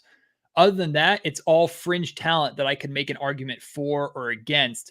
And I don't think that's a recipe for success, to where I think minimum McNair has to have 4 absolute NBA starting caliber players going into next season, probably 5 if this Kings team expects to be the playoff team that we all expect them to be. I think that's where a lot of the work comes in, because as much as we like guys like Holiday, Lamb, Davis, DiVincenzo, I don't trust any of those 4 as of right now to be a starter on a good basketball team. So I think that's where a lot of, you have kind of your big 2. I mean, you do have your big 2 in theory, unless you consider trading De'Aaron Fox this offseason, which now that's a narrative that I guess I'm pushing. Even if you did, you're getting back a big player. You're having a big 2 somewhere. If you're trading De'Aaron Fox, you're not, again, much unlike what is reported. Tyrese Haliburton wasn't traded for cash considerations. Right. De'Aaron Fox wouldn't be either. Yeah. So I just wonder what model the Kings more try to follow. Not that they're picking a specific team, but do they go more the Chicago Bulls route, where they made their version of the Nikola Vucevic trade, and then they land Alonzo Ball, and they land specifically a DeMar DeRozan, which is a big ask because DeRozan's playing like an MVP right now, and they did it in a sign and trade, and we know the Kings free agency usually isn't that fortunate. They would probably have to use this year's and multiple draft picks to pull anything like that off. Or do they take more of the Memphis Grizzlies route of, okay, you have 2 really, really good players. Now just surround them with other players that fit well, play hard, and specifically play defense and space the floor. Like, I wonder which route McNair chooses to go. I think to your point, though, I would want another shooting guard. I'd want a shooting guard that can defend and shoot from distance. I don't know about the defense part, but Kenny, I think you and I are both going to be on the signing a petition to try and get Malik Monk to Sacramento here this offseason. I'm just saying, I would love Malik Monk to be. I would too. He's been struggling as of late, but things are going. Malik Monk probably wishes he was in Sacramento. The way things are going right now. You know who was on my radar when I said that, though? Is that boy Dylan Brooks? Make a deal. I just don't see how you get him though. Might have to overpay. Okay. I don't even know if you have the assets to overpay. I mean, Richaun Holmes is the first thing that comes to my mind because the contracts match up. So, like, if you could do that straight up, you do it. But I don't know if Memphis would want to do that straight up. Sass says you guys want to go get Cam Reddish or nah? Well, Cam Reddish got to play yesterday. He looked fine, and then Tibbs didn't play him at all after that. Of course he didn't. Why would he? Sounded like Tibbs' fault. Why would he? Did y'all know that Carmelo Anthony leads the league in technical fouls this season? I had no idea, but I read did that not last know night. that. Someone tied him for most technical fouls in the league, which is like 17 or so. Oh, it was Luca, I Luka. think. I was just about to say, I didn't even know that stat, and I'm like, I bet you it's Luka. Yeah, it was Luca and Melo. Yeah, Luca one last tied one. Melo for the most text, which is hilarious because Melo doesn't play as much as I think we all thought he would with the Lakers. So That's amazing. What do you do with Davion in all of this, though? Whew, that's a great question. I've been pleased still with. I think like Davion kind of faded into the background over the course of this season, just because as good as he's been on defense, we either one got used to it, or two, he was on such a bad defensive team anyway that never really was going to come to the forefront. And he still makes those defensive plays and has those moments that we've kind of gotten used to. And I'm not saying Dante DiVincenzo is on the same level, but we've even seen elements of DiVincenzo and whoever the hell I was talking about. Davion, jeez. Off white and off night. It's all right, Yeah, buddy. We got yeah. you. We got you. The two of them playing defense together, especially like with half court traps and things like that. But the growth for me of Davion Mitchell as a scorer and just an offensive player this season, I think has been significant. Now, he hasn't become a go-to scorer necessarily, but I think Davion Mitchell does a really, really good job at getting to his spots. And also the speed of Davion Mitchell is something that I didn't really know he had coming into this season. He's not at De'Aaron Fox levels, but when Fox was out and Mitchell was playing with Haliburton a lot, and even when Fox is out now and Haliburton's in, or rather Mitchell's in, Mitchell's looking to push the tempo. So I'm just looking for kind of more of the same from Davion and to continue to carve out that role as the go-to ball handler off the bench. If that's what he can be for the remainder of the season, I think that's a success for now. And maybe you see if you could potentially turn him into a starter. But again, he's another one of those fringe players for me. Think you can make it through the night without pissing everybody off? Absolutely not. If I didn't, I did my job wrong. You don't piss me off, Matt. Well, that's good. Locked on Kings host Matt George. I'm sure a fresh new episode of the Locked on Kings podcast will drop after a Kings win tonight. At least that's certainly what we're hoping. Matt, thanks as always for joining us as you do each and every single week. Again, check out the Locked on Kings podcast here on the Odyssey app. Check on Locked on Kings podcast YouTube channel available here on YouTube as well. We'll come back. James Ham with us next here on Sacramento's #1 sports station, ESPN 1320. Clear. Nice. Matt, appreciate you, big dog. I'm going to do something terrible for the chatty house, like it's an inside joke that they're not a part of. But I got to message you guys or talk to you guys when we're off the air, because a certain someone slid into my DMs recently that I want to tell you guys about. Oh, well, that ain't even the chatty house, because I don't know who it is either. I'm anxious to see. I'll let you know. All right. I'm gonna go play WWE 2K22 with my my Bobby Lashley and Triple H. Even wait, is that out? Is that really out? I don't think so. Oh. I think it's no pre-order. You can pre-order it. Who's on the cover of it?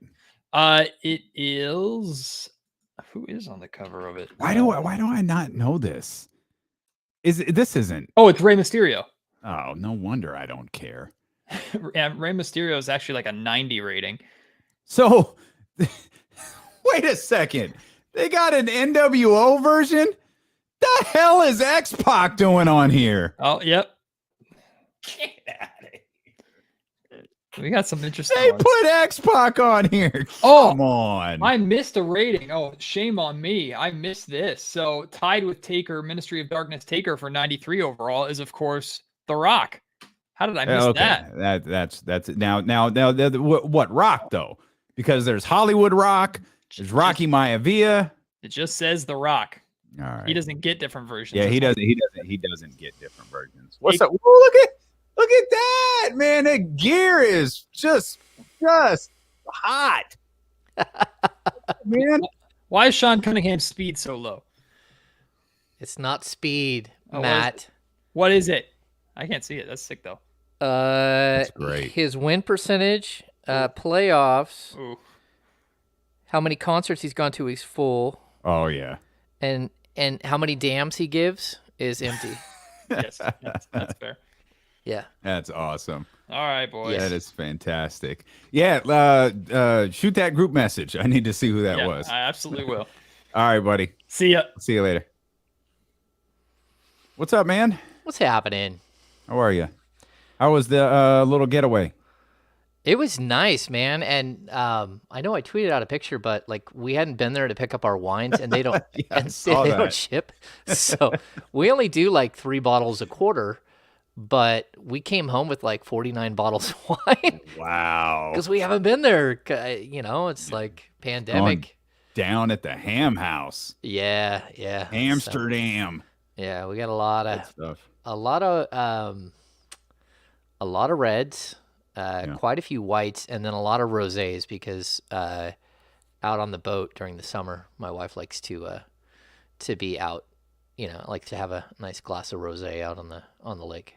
Are you a red? What, like, do you have a preference? Yeah, I'm a Pinot guy. I mean, my Okay. wife opens bottles of Chardonnay, and we drink Chardonnays, but like a Pinot Noir guy. Yep. Okay, there you go. Yeah. Good stuff. So, there's Kenny. He's Come got back food in with him too. his microwave dinner. He's he's got food with him too. Oh boy, I mean it's gonna be a long hour. Kenny hitting the mute button and chomping on God knows what. I don't have a built-in wine. I was wine about to filter. ask that. I was just about to put this question up. I don't, but what I do have, I have 3 separate wine fridges. So I have one for reds and one for whites in my kitchen, and then in the backside of my bar, I have a built-in another like refrigerator. I mean, it's a wine refrigerator. We have too many refrigerators. Well, like way too many. Like including like kegerators and like mini refrigerators. That's awesome. I think we have 9 refrigerators running right now. Refrigerators/freezers. What's going on, Ham? Hopefully the dogs don't do what they're doing right now. I'm home alone. I'm rolling the dice here, boys. We'll get it. Shout out to everybody who's purchasing stuff over at DeLoandCasey.com because I definitely feel like it's a joke. I definitely feel like they're doing it as a joke. Oh, man. Man, Anthony, we appreciate you. Oh, yeah. Ham hit the mute button like the dogs are going at it. The dogs are going at it. I just realized something over the weekend that maybe I'm the only one that cares about this, but Sac State moved their field back over to the campus side. Weren't they playing across the street for some years? Baseball. They were playing on the same side of the street as where the football stadium was, like on the campus. And then I think for some years they moved across the street from the campus. And I was at Sac State this weekend. And Coming back here, Casey. And the answer is yes, only you care.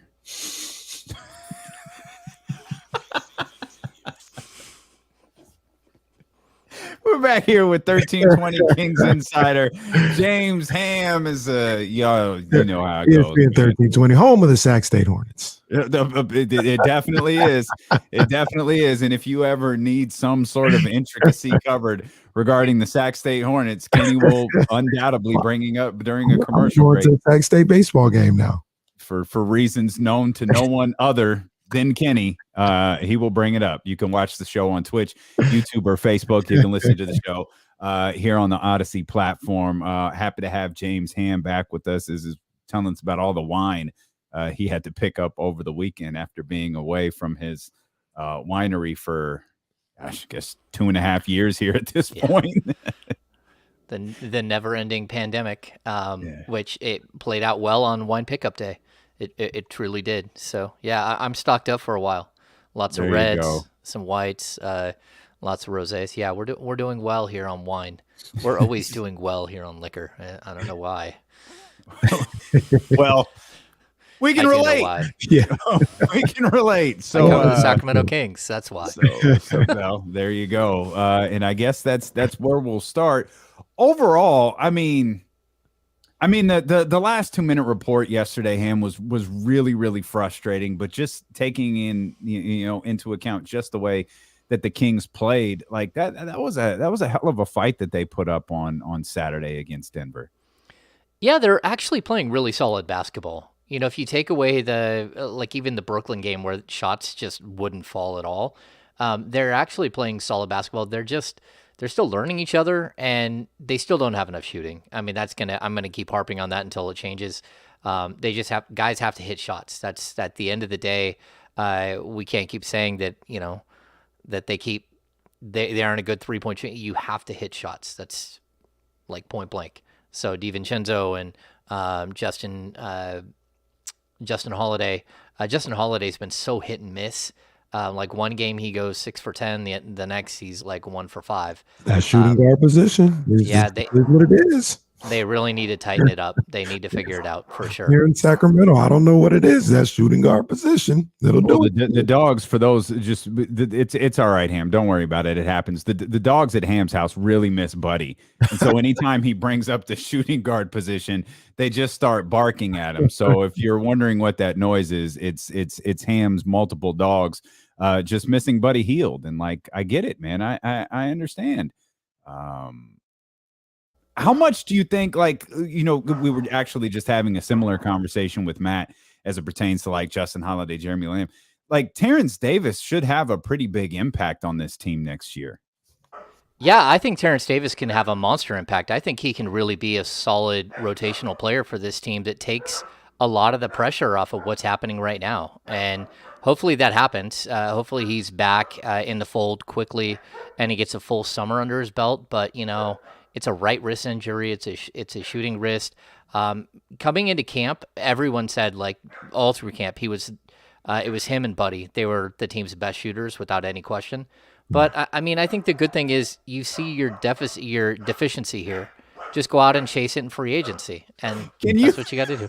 I just need to know what is happening over there. Absolutely nothing. When Mama leaves, the dogs freak out, and she had a doctor's appointment, and so I'm stuck dealing with a little one who, like, yeah. So is it just one of them that's barking?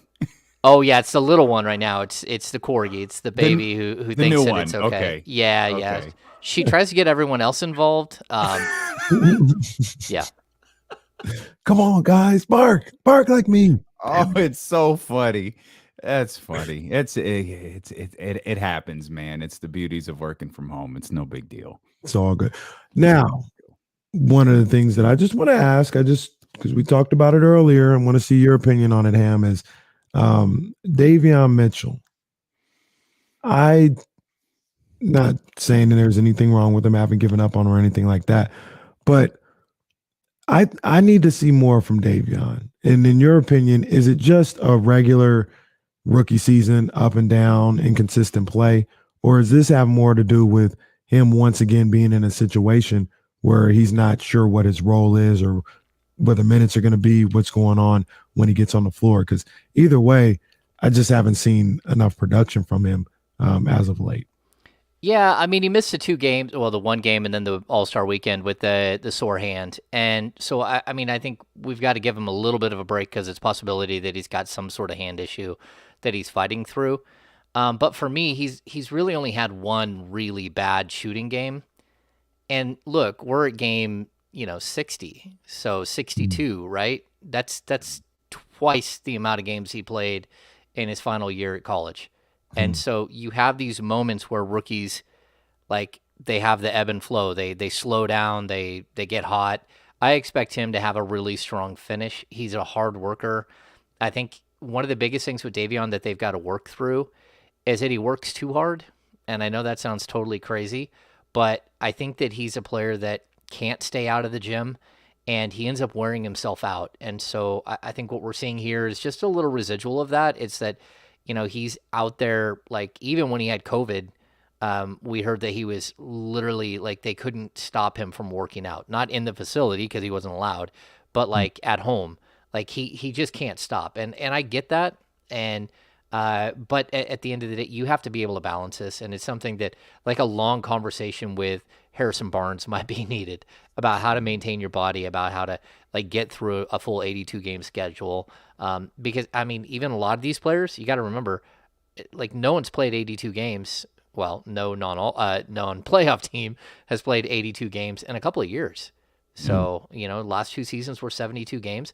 There's a substantial difference between a 72 game season that really realistically was, the first one was a 66 games season, and then they came back, or 64 game season, and played 8 games in the bubble.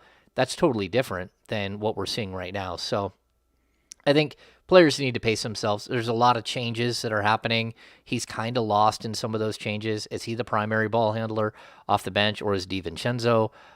Is that going to be a long-term pairing? I think we've got a lot of questions that still need to be answered. Well, you think Dante will be back next year, though, don't you? Yeah, I'm pretty sure he'll be back. I'm pretty sure. I mean, the Kings loved him a year and a half ago when they tried to trade for him. And, they were very excited to get him this time around.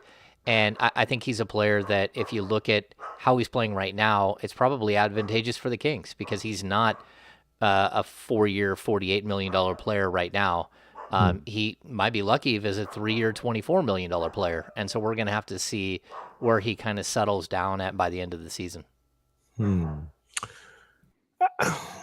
What do you think about the way he's played, though? Just seeing it. I think he's had, talking about Dante DiVincenzo, he's had ups and downs. Just like, I would expect a guy who's just getting over to a new spot at 5 games ago, or whatever the case may be. But I don't know, man.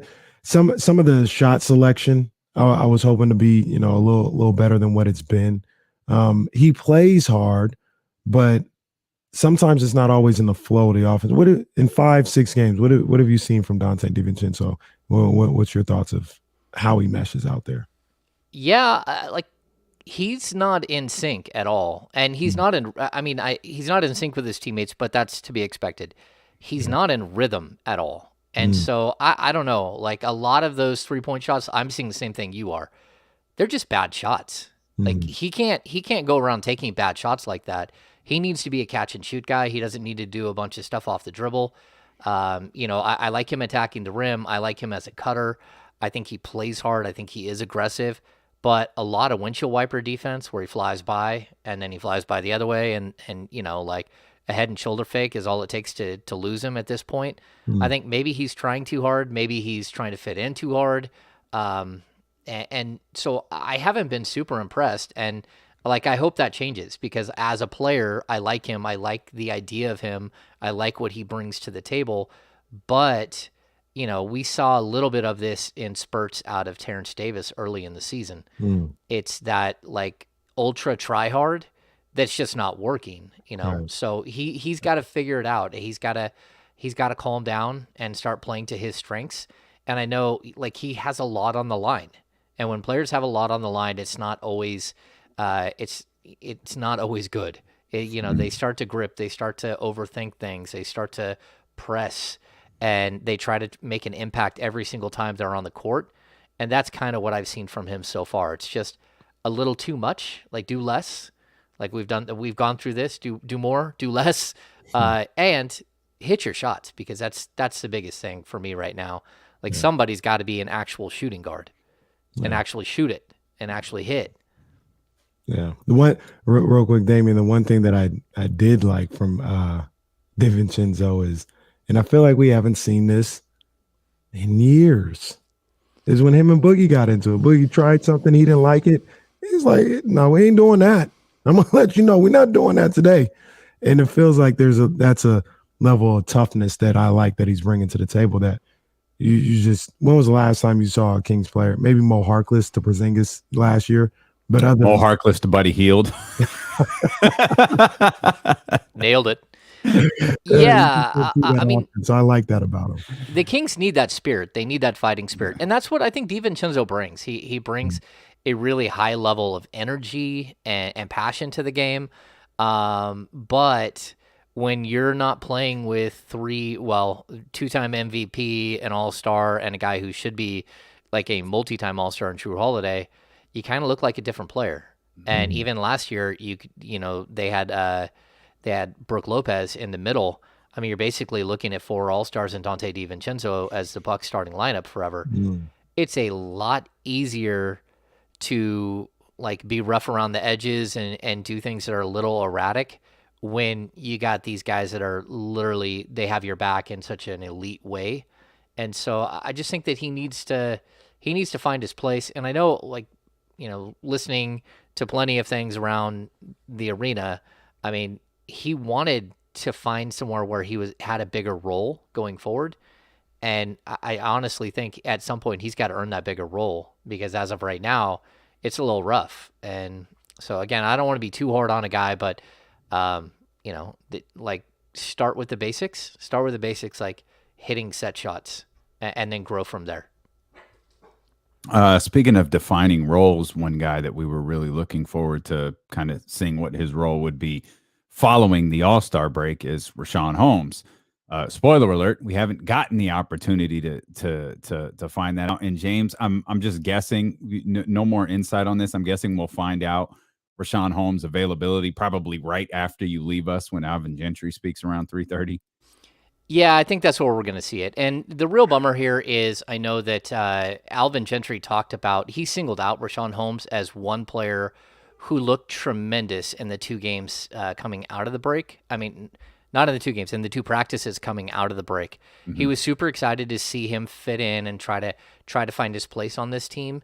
And this is a pretty substantial step back for Richaun. I mean, I'm a guy with back injury, so I know that these things flare up and you don't really know, especially if you're not used to them. If it's not something you've had in the past, then they're even slightly more debilitating and scary. You just don't really get it. So I think that when we look at Holmes, he's a lot like DiVincenzo, who's playing like a guy with just the weight of the world on him. Like, he feels so much pressure.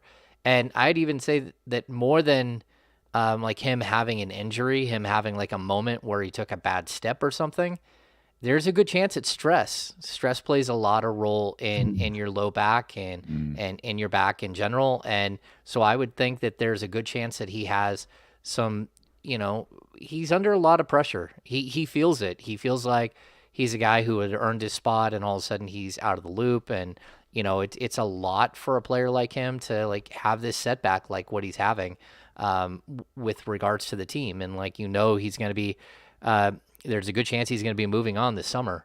And so you want to put your best foot forward, and you want to be a starter again, and you got to earn that stuff. And he knows that. And I think he's trying too hard, and he probably, worked himself into a frenzy and hurt himself a little bit. Hey, just have a little fun with us here, James. Myself and Damien, we didn't even really have a long conversation about it. It was kind of in passing. He says he thinks Domantas Sabonis is the Kings' best player now. I'm not ready to take the mantle away from De'Aaron Fox just yet. What do you think? Who's the Kings' best player right now? I think there's a big difference between the best player and the highest scorer. And to be honest with you, I think Sabonis is the best player. Just watching what he does, even, we kept hearing that he's so bad defensively. I haven't seen that at all. I've seen him actually be really good defensively, especially man on. I've seen him, he's solid in the pick and roll. He's not a weak side shot blocker, so you could say, hey, look, he's not a rim protector.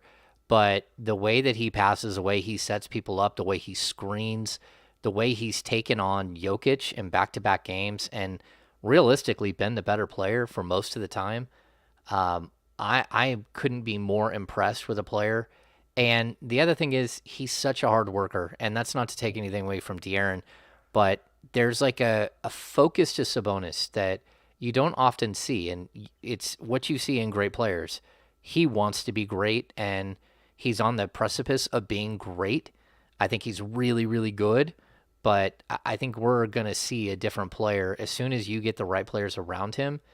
I just think he's going to make Fox better, and I hope Fox can make him better, and there have been moments where Fox makes him better, but I also think that Sabonis has made every player on his team better instantly. He's like a big man version of Tyrese Haliburton, except for he does way more than Haliburton as far as like the rebounding numbers, not just the rebound numbers, but the way that he boxes out everybody and allows his teammates to rebound. There's at least 2 games, probably 3, where he should have had triple doubles and his teammates just let him down, just flat out let him down. Missing dunks, missing open layups, missing wide open 3-point shots, one after another after another. This guy should have easily had a couple of triple doubles. And, the Kings haven't had a triple double in a long time. This guy is a walking triple double almost every single game. And the only reason he's not getting there is because his teammates aren't hitting shots. And so I really like what he brings to the table. And I think De'Aaron Fox is a tremendous, tremendous young player. And he needs to get better defensively. He needs to figure out how to play with Sabonis and still set up his teammates. Because that seems to be like most games, he's just an offensive player, and you need more. And he needs to get better from the perimeter, but at the same time, all of these pull-up jumpers, he has been so good since coming back from injury as well. Yeah. My only retort to that, not tort. Twerk. My only twerk to that. He's going to twerk? Is this like Drake bars? Are we about to see something? The only thing I would say about that is, and I preface it by saying, this is exactly what I felt like De'Aaron Fox needed. You need somebody in here that is either better than him or just as good as him for this team to have a chance to be successful. So if he's not the best player, that's perfectly fine for this team. But right now, it feels like, I could be wrong, it feels like this team still can't survive a bad De'Aaron Fox night. And they can be around if Sabonis, what do you have, 14 the other night? He had 9 for a lot of the game, and they were around. If De'Aaron has 9 going into the fourth quarter, this team's probably down double digits. Like they can't do without what he brings to the table at a high level. Well, I mean, I think what we're looking at right now is you got 3 players that are playing at a really high level, and we can judge how they're playing individually, as teammates, whatever. I mean, clearly Sabonis and Fox are playing better than Harrison Barnes, but we can still see the separation between those 3 players and the rest of the team. Mm-hmm. We need the rest of the team to either rise up, or we need Monty McNair to find new players to rise up with them. Mm-hmm. And to me, I get what you're saying, but like again, if Harrison Barnes is putting up 30, then you don't need De'Aaron Fox to put up 25 when you got Sabonis. I think that there's a balancing point here, and the point you made about I think De'Aaron Fox has felt like this entire season, like he's pushing a giant boulder up a hill and he's doing it by himself, and I think some of that was self-imposed, and I think the pressure of, the new contract and all that stuff really, really played heavy on him, but also the pressure of being the face of a franchise that is absolutely failing, like losing way too many games and bad. And I think the pressure of that, he really did take too much of that on himself, like it's all his fault. And that's because some fans say that. It's because he reads some of that, but I also think at the end of the day, when you put Sabonis in, it's almost like Fox is this little tiny dude pushing a giant boulder up a hill, and then all of a sudden you have this gigantic dude who just put his hands on the rock behind De'Aaron Fox and says, "Hey, let's push this up together." And I think that's the moment where it didn't just release some of the pressure off of De'Aaron Fox as far as like being, the best player, the highest scoring player. You now have another pillar to the franchise that is holding up another corner. So I think that's the biggest thing, where we went from like what De'Aaron Fox was feeling was like a car with 3 blown tires and he's trying to drag the car along. And now all of a sudden you got, a couple more tires are filled up. And that's a good thing for Fox. Yes. You're listening to D-Lo and KC along with 1320 Kings insider James Ham here on ESPN 1320 KIFM West Sacramento, KRXQ HD2 Sacramento, and Odyssey Station, and driven by Lasher's Elk Grove Dodge. James, this the most, win or lose, playing whatever, this the most critical stretch for the Kings to determine exactly what they are. Like I made the argument to Matt and Kenny a few moments ago. If the Kings play like they did versus Chicago in these two games against Denver tonight, they're winning this game by 25 points. Yep. The problem is we've never seen that actually happen. And now we're wondering, is this to me tonight against a 19-41 Oklahoma City team? We're going to find out like if this Kings team truly is different or not. I'll say this. If you don't win 4 out of 5 or all 5 in this stretch right here, you're absolutely cooked. Mm-hmm. Like there's no way around it. I mean, because the Kings basically have these 5 games, and Dallas is tucked in there. But again, I'm not someone who totally fears Dallas as a team. But if you can get through this stretch right here, what do we got? OKC, New Orleans, San Antonio, Dallas, and the Knicks. The Knicks, yeah. Like after that, of the remaining 15 games, 10 are against teams with 500 records or better. Almost every single one of those teams is not just better, but they're really good. We're talking about you got another game against the Bucks. You got 1 or 2 against the Suns. I mean, it's tough. You got Utah on the schedule. You got Denver again on the schedule. Like it's a brutal stretch. And that means that you only have 5 other games that are remaining against sub 500 teams. So if you don't take advantage, it's not even take advantage. If you don't win right now, then your season's over. There's no way to make up 3 or 4 games on the schedule because you only have 5 more games against truly beatable opponents. And then, you could look at the Suns, the final game of the season. Suns might have their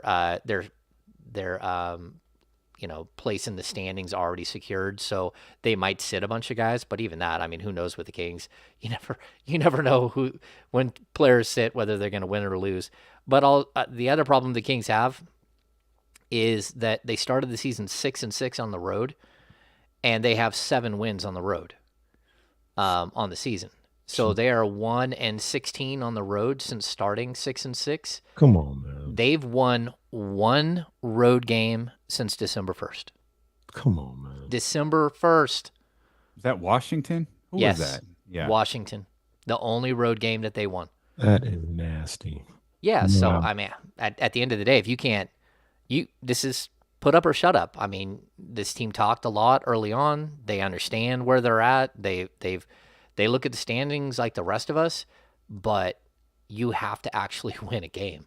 You got to stop talking about it, and that's it. So either you win like 4 or 5 of these games right here, and then you go through this crazy trial of the Nuggets, the Utah, Milwaukee. Chicago. Like you're going to get beat up, right? Boston, Phoenix. Yeah, but then you still have, I think, back-to-backs against Houston. You've got New Orleans one more time. This is it again. This stretch, you're also playing teams that you're competing with. I just don't know. I mean, are the Kings competing with San Antonio and New Orleans, or you just said they're playing a 19-41 team? They're 22-40. Yeah. Right. The Kings. Yeah. We noticed that earlier too. Or are they playing OKC for the 5th pick in the draft, the 5th worst record in the draft? We'll find out when you go to. We'll find out when you go talk to Alvin here in a few minutes, and he says, "Yeah, Sabonis, De'Aaron, they're all gonna sit tonight." Then you'll know. Then you'll know what they're fighting for. Yeah, just play taps. The other tough part about that schedule is they don't have the Lakers anymore. Hey, again, the Lakers are more than willing to give up one of the 9th or the 10th spot. Like if 2 teams get hot right now with 20 games left, 2 teams of New Orleans or the Kings or the Spurs, they easily could wipe the Lakers out and put them in. But getting hot is almost impossible for the Kings just because it's all on the road and it's all against good teams. Well, James, the crazy thing is I don't know if the math completely checks out just yet, but look at this week. Like if the Kings got crazy, let's go crazy, Prince, and went 3-1 this week, the Lakers could conceivably go like 0-3. They could be like a game and a half behind the Lakers or something like that by the time we talk next Monday. Yeah, it's about the loss column. I think they trail the Lakers by 7 in the loss column. It might be 6, but it's a lot. Either way, it's a 7. lot. Yeah. Yeah, and so that's where you really, at this point in the season, you have to start watching that, and you need to start watching college basketball to start looking at these prospects, because even if the Kings somehow slide into the 10, which again I think is so slim, it really is tough at this point. You're still talking about, even if they make it to 10, they're still looking at a top 8 or 9 going into the lottery. So an opportunity to move up into the top 4. That's why if I'm the Pelicans or Sacramento, not so much San Antonio because they have rings, and Portland, this just doesn't seem to be the route that they're going. I'd be salivating at the 10th spot thinking, I got a chance to play the Lakers to get to the playoffs. I got a chance to play with against the team that's fighting with their home crowd. Oh yeah, I'm good on that. Sign me up. I'll take my chances there at the 10th seed to beat the Lakers.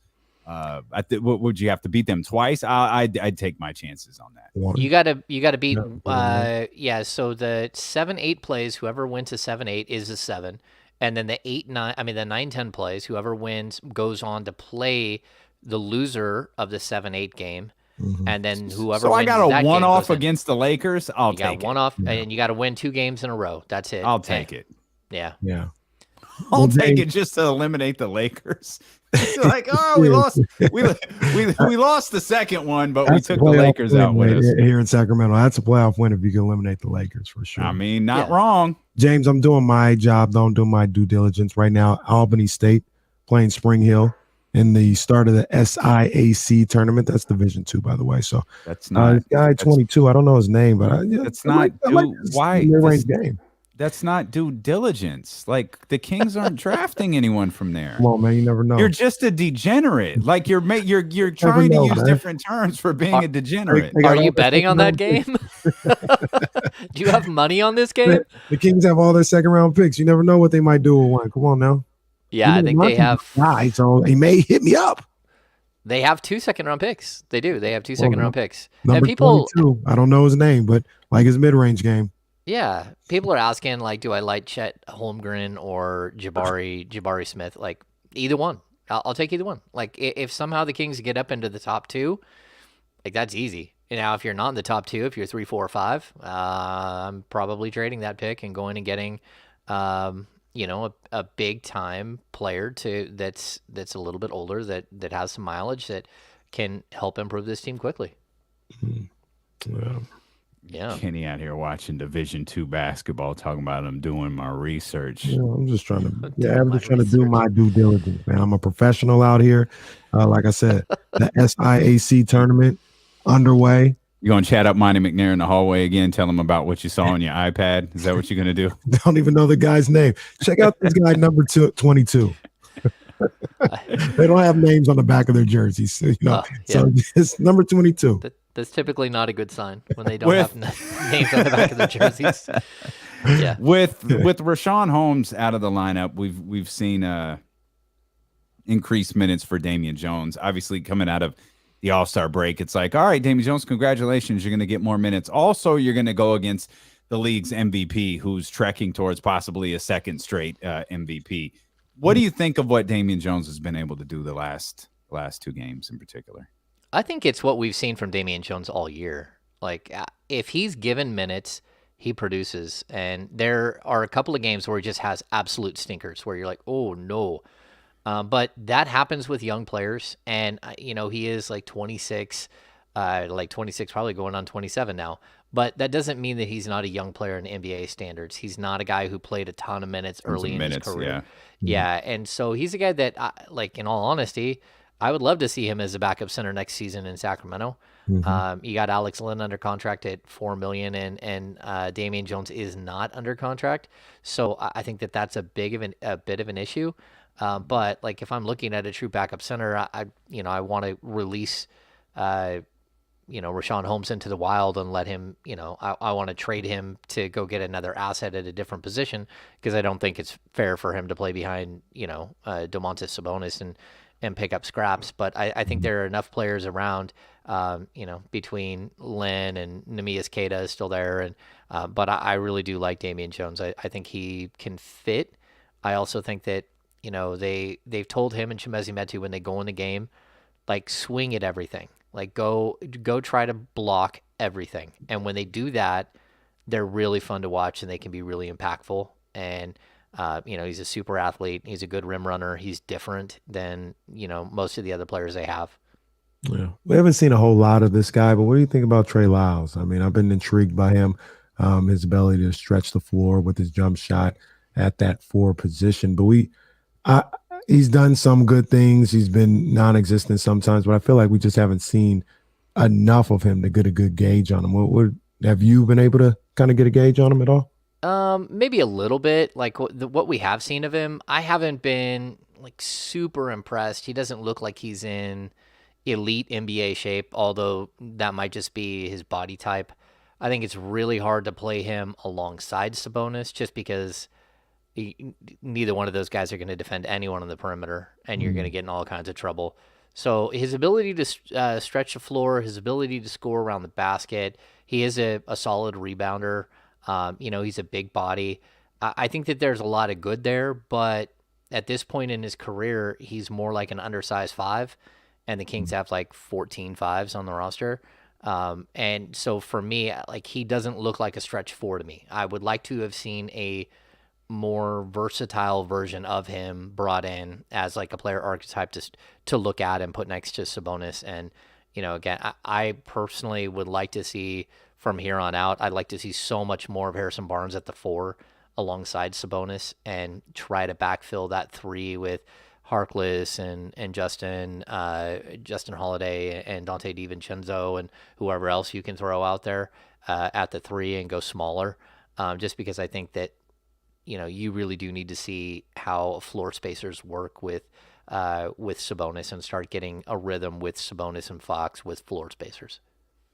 You mentioned moving Richaun Holmes, letting him off into the wild. Like, is moving Richaun appealing because of what he could get in return, or is it because having him at that backup position behind Domantas Sabonis at 3 more years, 30 plus, that it's not worth it in that sense when you can work with Nemias Keita, perhaps Davion Jones? Yeah, I think that's it. I mean, you've got to spend your money wisely at every position. I gotcha. And this team doesn't have enough depth at the 3. And again, you start looking at some of these guys, some of the contracts that they have, right? So Mo Harkless is expiring I think he's at $4.5 million. Alex Len, $4 million.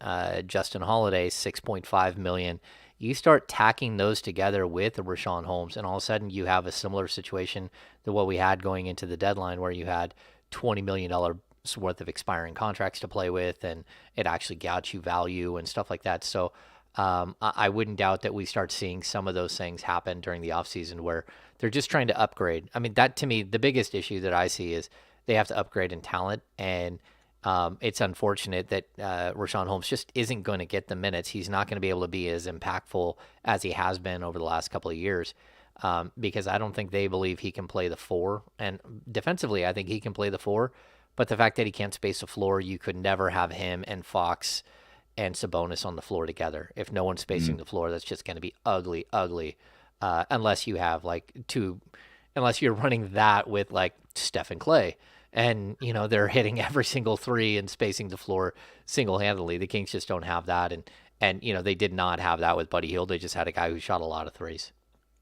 Is that his biggest downfall? Sorry, Kenny. No, you're good. Is that Rashawn's ultimate downfall with this team, is that he can't stretch the floor the way that they need? Yeah, I don't even want to call it a downfall. I just think that the team changed on him, The team went and did something different. Well, that's what I meant. I'm sorry. Yeah. I meant with this incarnation of the team, like it just won't work because he can't. Yes. He can't stretch. It won't work because he can't, and Sabonis can't, and Fox can't. It's not just that one of them.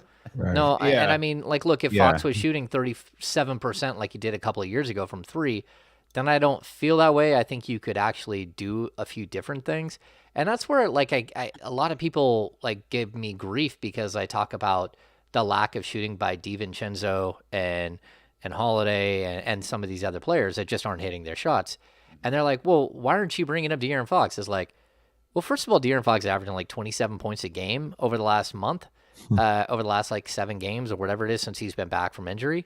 So that's first up. Secondly, you know his limitations, but he's still one of your stars. So you need to put players around him that make him better, that make his life easier. The other guys, you're not building your franchise around. You are building your franchise around Sabonis. You are building it around Fox. And the only way to do that is to put 8 shooters on this roster. And then you go watch the Denver Nuggets, and they got one dude after another that just absolutely laces the ball from 3. When they're coming off the bench with Austin Rivers, and he's nailing threes, well, the Kings don't have that guy. They don't have that guy who's doing that right now, and that's trouble. And so, like, I would like to say that, like, it's because they're not comfortable or whatever, but it doesn't matter. At the end of the day, they have to do their job, and they have to do it really well, or this thing does not work. And you can instantly see the cogs that are missing in the wheel. It's so simple to look at, and it's almost like, if the Kings would have just gone out and really pushed hard to get in on, say, that Norman Powell deal that Portland just gave him away. If you could have got Norman Powell to go with the other 3 guys that you're building around, then all of a sudden you got that shooter, that floor spacer, that guy who can do some things off the dribble.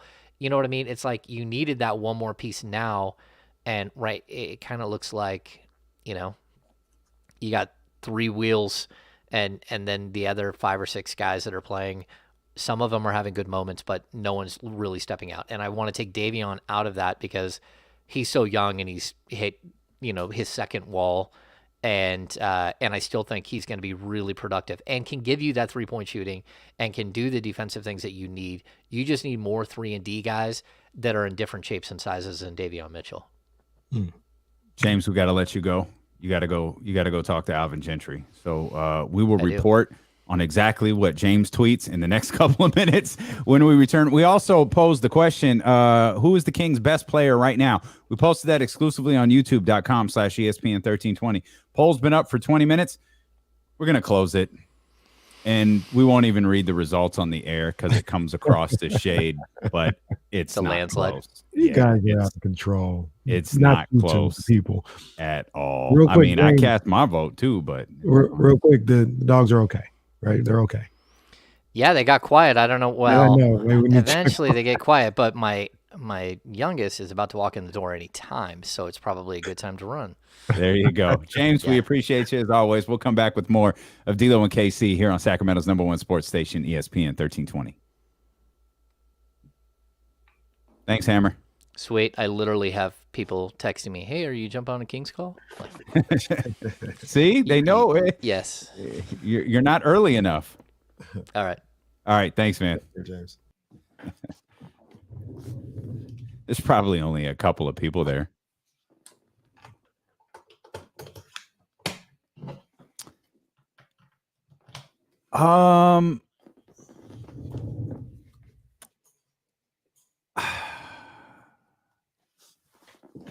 So, I'm gonna ask you to repeat that on the air because I want. Well, the chat's never going to be able to hear it. Kenny, you didn't hear what Jesse just asked me, did you? I got the gist of it. He said, Fox is kind of that's his own thing. Yeah, it's kind of crazy. Like I was disappointed in Fox, but man, I don't know if these guys. I want to answer that on the air. I want to answer that. I might have you bring that exact question onto the air. I want to answer that. For the first time, it's not that Alvin is clueless. It's like what do you want him to do instead? Like Mo does a lot of good things that I know he doesn't stuff the stat sheet and all of that, but I don't know that they have a better option right now at that position. They certainly don't have a better scoring. They don't have a scorer there. Look, I don't think it's about being clueless or stubborn. I'm not saying that these guys don't make mistakes or anything like that, but man, y'all be hard on coaches, man. y'all be real hard on coaches. Like it's that simple. And like if you would just play who you think should be playing, everything would go perfect. Like shout out to that's a good question. Shout out to Kimberly, by the way. I don't know if Kimberly's in the chat. Kimberly just placed a nice little. Now I think it's kind of a joke. I think everybody knows. Kimberly. Yeah, we're sweating the orders today. But last day for 30% off. Oh, did I miss? Oh, Cole got him a tri-blend today. I didn't even see that, Cole. Hey, good looking, Cole. And shout out to Michael, man. Michael's he's headed into the he catapulted into the elite status with Brian and Miss P and Warren and that crew. Yeah, he had a big order this weekend that sent him into the elite level. My mission now that the sales end forever, or at least the sale of this size ends, I'm gonna figure out, like I actually have the article in front of me from the site about how to create like a VIP thing. So Casey, do you want Alvin back next year though?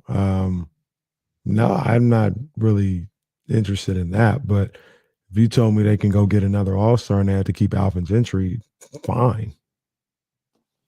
Like, man, I don't understand YouTube sometimes, boy. They've been in here today. Big ups. Appreciate y'all. Thank y'all. Yeah, I guess so. Yeah, it was. Yeah.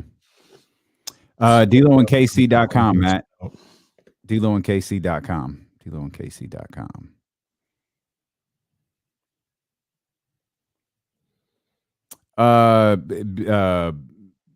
Midnight, 11:59, Joe.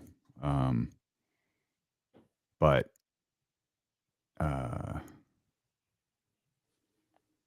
Joe, I think you're up there in the VIP status too. I set the number. There's like I think there's like 5 or 6 people who hit that number, which is just an insane number. It just makes me love you guys so much. Even though Ko ain't even close to that number, I still love Ko.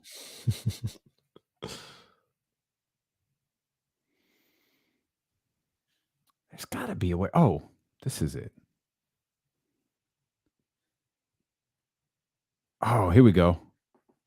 Who we got? Let's see. Oh, yep. There's Michael, Mark, Brian, and Warren. Miss P. Miss P's 39 cents short. Live on the Odyssey app for the final stretch here as we get ready for Kings basketball against the Oklahoma City Thunder. This road trip rolls along, entering one of the more crucial stretches. We talked about with James. We talked about with Matt. Reminder to check out the Kings Beat podcast with James Ham right now.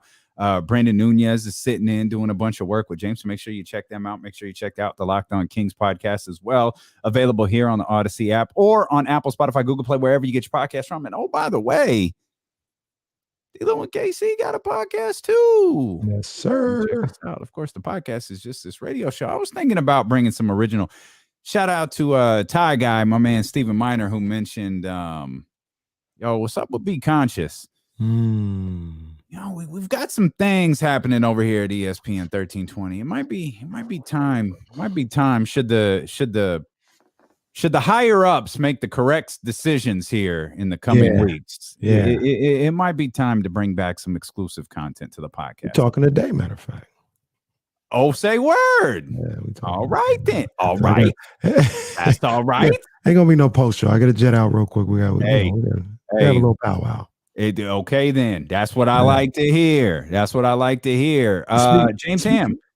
Just quick news. James Ham. Richaun Holmes. Sounds like Richaun Holmes is available tonight. Nice. So, all right.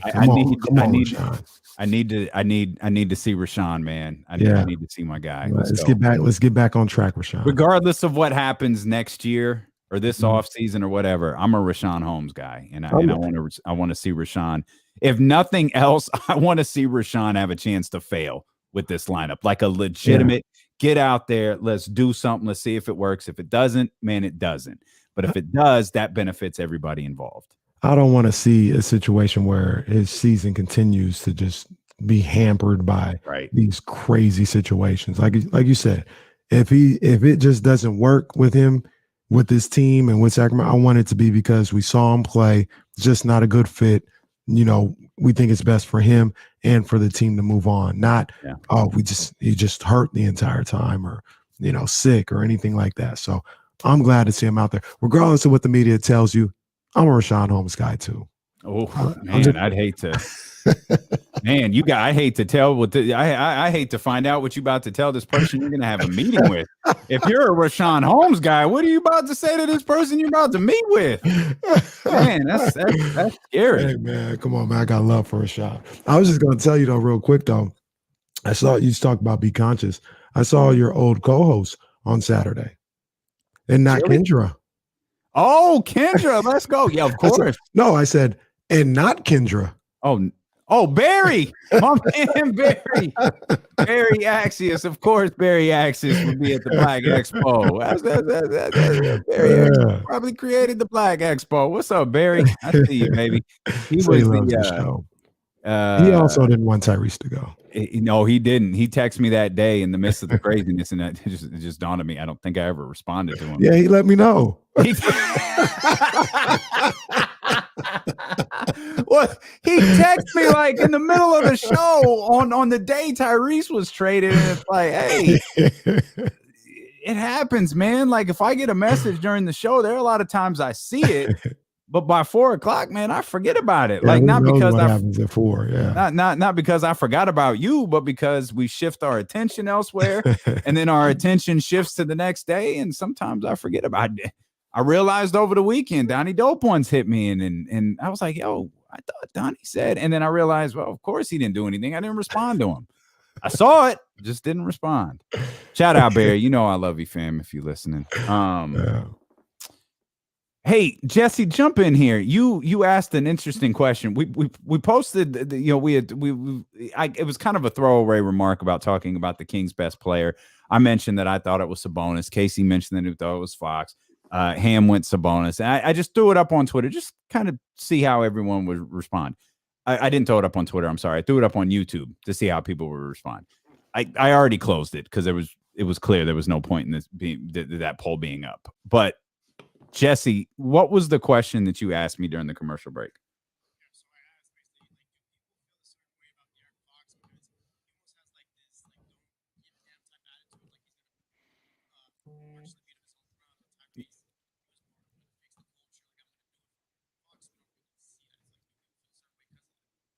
Yeah. So I feel like there are a couple of things at play. I feel like Fox's demeanor changed a little bit this offseason or headed into this season. And that accompanied with the change in his paycheck, I think people started to feel a different way to him. And now, there's like some, do-rag De'Aaron ain't going to rub everybody the right way. Yeah. You feel me? You get what I'm saying? And so you've got that, and then you've got not just do-rag De'Aaron, you've got like cranky do-rag hoodie up, slouched down in the chair De'Aaron, looking at his phone the whole press conference. Those it's not just King's Twitter that those circulate on. Those are the clips that have to go to Sarah in our crew over at CBS. Like those are the clips that Sean has to use when he does his news segments. You know what I mean? So that goes out there for the entire city to see. And I think that rubs a lot of people the wrong way, man. And then when you see things like that NFT stuff, like there's, again, that's not my bag, but there's no way that can get flexed into something not terrible. Like that story paints De'Aaron in a terrible light. Like he looks like an absolute piece of garbage in that story. Like there's no other way to shape it. It looks like he took people's money. And you're a dude that makes, what is it, 30 some odd $1 million a year? All right. And by all outward appearances, you took folks' money. Like, I think once you factor in all of that stuff, this from a public relations standpoint, this has just not been the season for De'Aaron. No, like we talk about Richaun Holmes having the season from hell, physically staying on the floor, actually playing basketball. De'Aaron's had the season from hell for like every other reason imaginable. Yeah. That's not just on that's not on the floor. It's all the other stuff.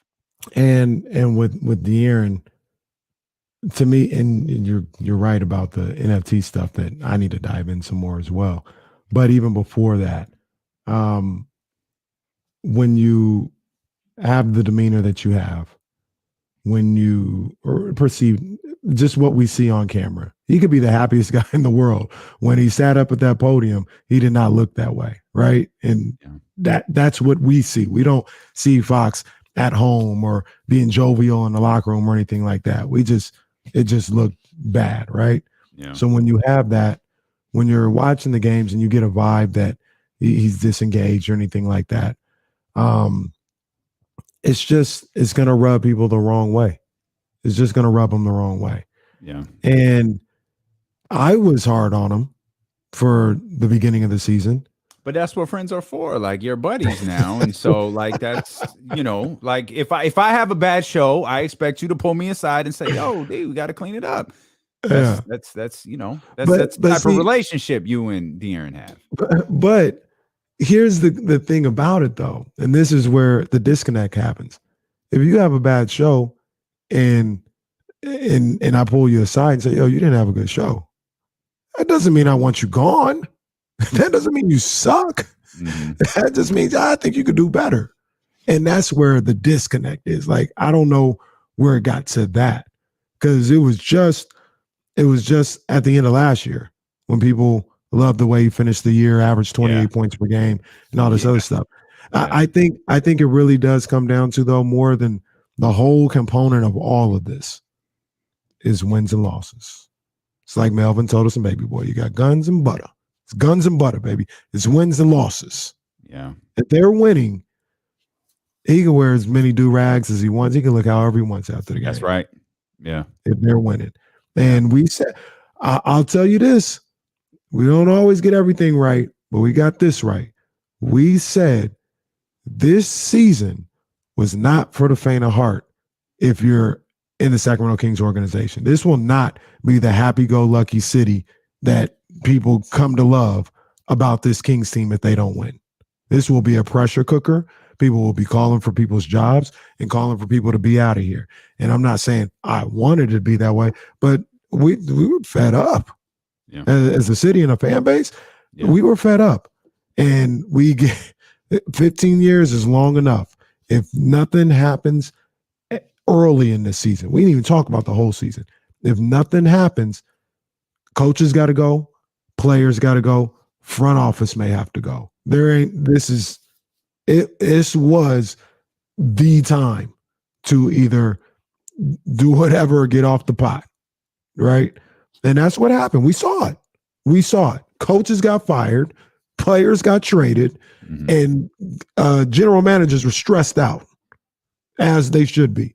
And they made a play. They made a move to change things and possibly, hopefully, change it for the better this year, but definitely moving forward. But even that has a shelf life. Yeah. Like all the good vibes we're talking about, and if they don't make the, play in this year, no outrage. All right, we got something building. You got about 20 games next year before it'll start all over again. And I promise you, if they're not in a good position 20 games in the next year, there will be people asking for Fox to be out of here. There'll probably be people asking for Monty to be out of here. They'll be asking for people maybe even to have Sabonis out of here. It's that real out here right now. Mm-hmm. Yeah, you talked about the good vibes of okay, it's no big deal. Yeah, I feel no type of way about the Kings losing to the Denver Nuggets twice, or the Chicago Bulls for that matter. Let them lose tonight. All those little warm, cuddly feelings are going to change. All those little, let's see what is ahead. Those feelings are going to change. All the look at the ball movement, all of the number of passes that poor Will Z has to sit there and count every damn game to figure out if the ball is still moving. Oh yeah, no, I don't care. Don't text me about that if you can't go out and beat the Oklahoma City Thunder with Josh Giddey and God knows how many other Thunders not playing tonight. Thunders. That's what we're riding with. That's what we're doing now. That's what we're calling them, the Thunders. Yeah. But you're right. And Tyler, you can't lose tonight. Hey, and look, Tyler on YouTube, he said this 2 or 3 times, thinking he's making a point, and he's not making a point. He says because Sacramento media pushed that he, talking about Fox, wasn't the guy, and it seeped into public opinion. There's a difference between saying somebody isn't, quote unquote, the guy and saying you want him the hell out of here. Like, it doesn't have to go for, he's not the guy, move him out. No. I know I said he can't be your number one player and be alone and you have a good team. That's not what he is. Does that mean he needs to be gone? No, that's not what that means. And I don't understand how people saying like, you probably need somebody better than him on your team to reach the level you want to reach, goes into people saying, yeah, just get him out of here. No, you need as many good players as you can possibly get. And Fox is a good player. He's a damn good ball player. So the whole, I know Sacramento Can media. I mention my favorite thing though about this? Huh. It's always when someone says, and you see this a lot on Twitter, is Sacramento media. That's one of my favorite things. Is it's like we all got together, like all of us. We had a meeting or a Zoom call, and we decided this is what we're gonna push. This is what we're gonna say, because God knows if there's one thing true, we all get along. We're united. We're united. That's for damn sure.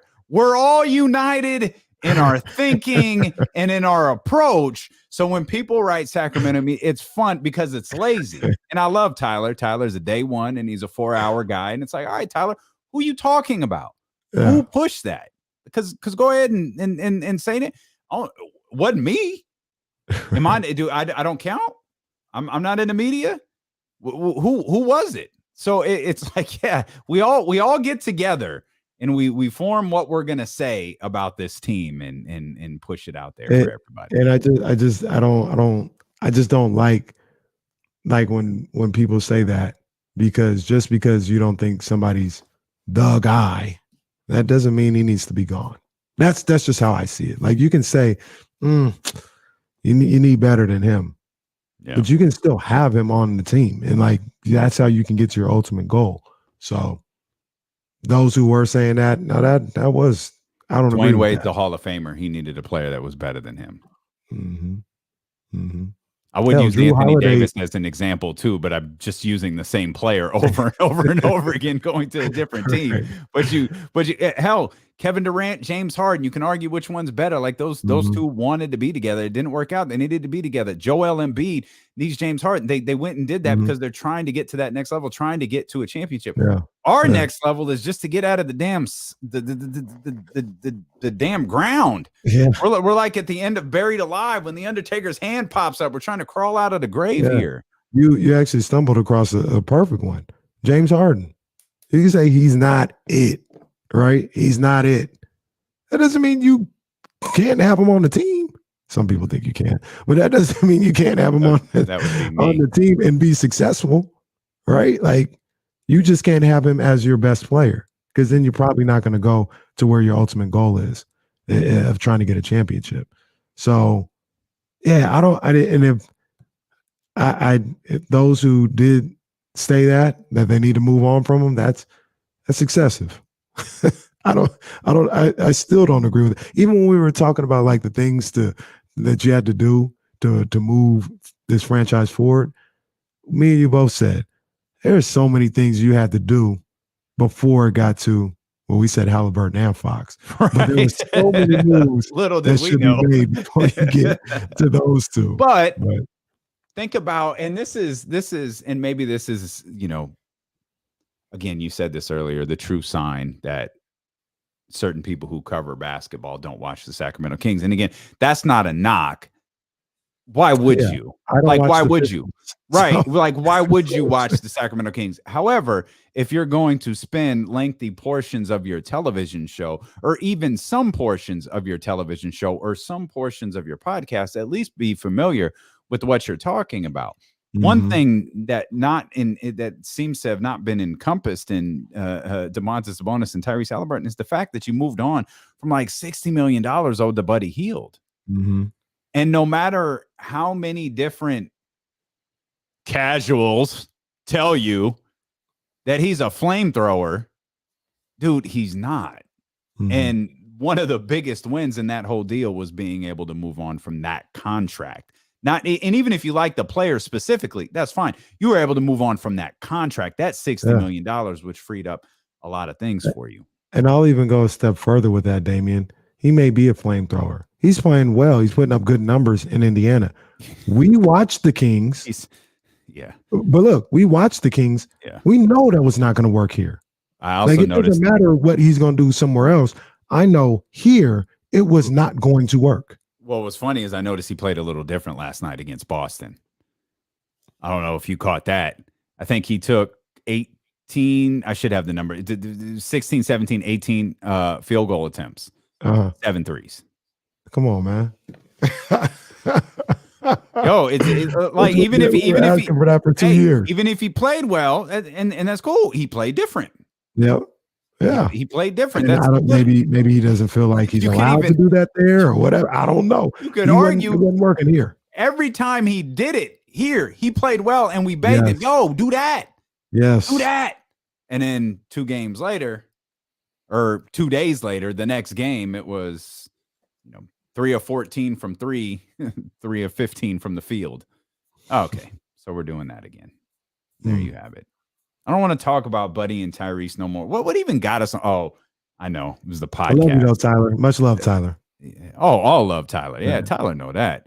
Tyler know what. It's just those damn Sacramento media people, getting together and forming their narratives. And shout out, where'd it go? Shout out to Jeff. Jeff says James Harden doesn't make better players better around him. Which, if you've been with us the whole show, you recognize how funny that is. If you're just tuning in, you care nothing at all about that line. But that's very funny. So look, I'm gonna just say right now, I got to pull out the pad and pen after the game because bars are coming tomorrow, man. Much to the chagrin of Jazz and Reese, bars are coming tomorrow. Why don't you get them involved? Have Jazz and Reese write a bar. They would be dead participating in this. Why Jazz hating? Reese hates it even harder. Man, at least Jazz listens to the rough draft of the verse. Reese don't even want to hear it. Closes his door. You need to give Reese some crayons because we need a new. We need a new Reese's dope line. He did ask this week, and he's like, "If I drew another one, would I make another shirt?" I was like, "Oh yeah, you got to put something together." Yeah, that's how the creative process works, man. Reese is dope. It's got to be a collection, not a one-off. Yeah, man. Come on, Reese, get to work. So yeah, I got the pen and pad right here, ready to go. Bars are coming tomorrow, guys. Bars are coming tomorrow. Yeah, because if they don't, if not, oh boy, bars might still be coming back to back. Yeah, we're gonna drop Who Shot Ya. That's what we're gonna drop tomorrow. We're gonna drop Who Shot Ya tomorrow if they don't get this done. I'm happy. It looks like Richaun Holmes is going to be available to go tonight. Back soreness, which means I don't imagine. And I'm just taking a quick look at Hammer's account here. It doesn't look like anything else of note came out of Alvin Gentry's media availability. Lou Dort is out tonight, as is Josh Giddey, a handful of other players as well. Those are the big ones. They'll be out for Oklahoma City.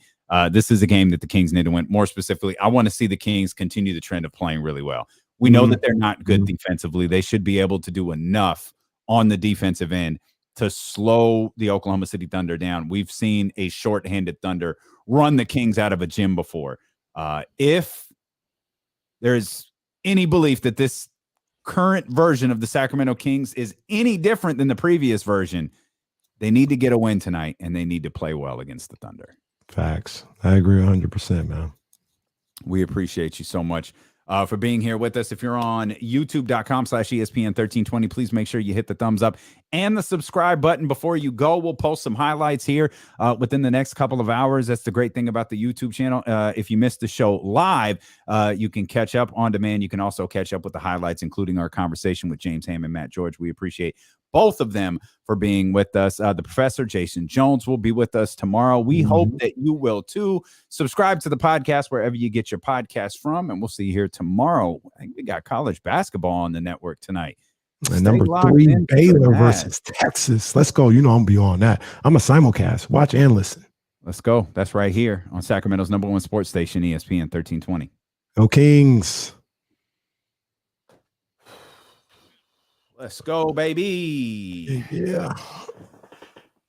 Oh, there's a lot of stuff to talk about tomorrow, too. No, we didn't get to.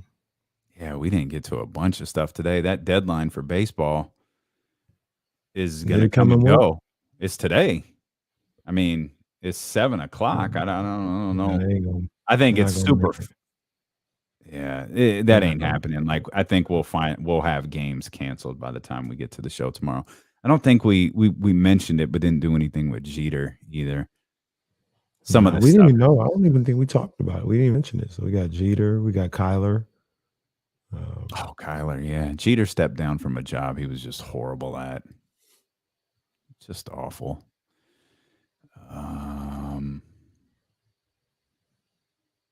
Yeah, we'll move all those quick hits over. Yeah. Okay. Well, I'm gonna let you go because you got a meeting. And Tim, I have no clue, pal. No clue. Hey, not only did he do that, he wrote a piece about how they need to trade him. He did a lot. Facts. He did say that. Oh, your boy. Yeah. He did a lot. Sacramento media. He did a lot. I see you, Black Bottles. I'm here, man. I'm here. I'll see you. Black Bottles, what's good, man?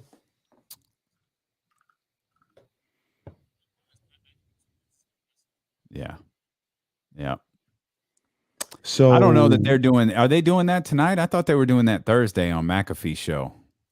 Yeah, I thought it was, so they already got heat, or are they going to create heat from that interview? I think they're setting it up.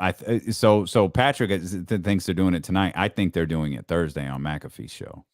Yeah, I know. Oh, yeah. Unless they set up the heat tonight and Vince challenges him or something. I don't know. You want to go? You want some of this, pal? I would have liked to seen a real interview. Well, that's the thing too. Like, yeah, I was kind of interested in like a real sit down with McAfee and McMahon. What you mean, Cole? I acknowledged it. What you mean? I said I'm here.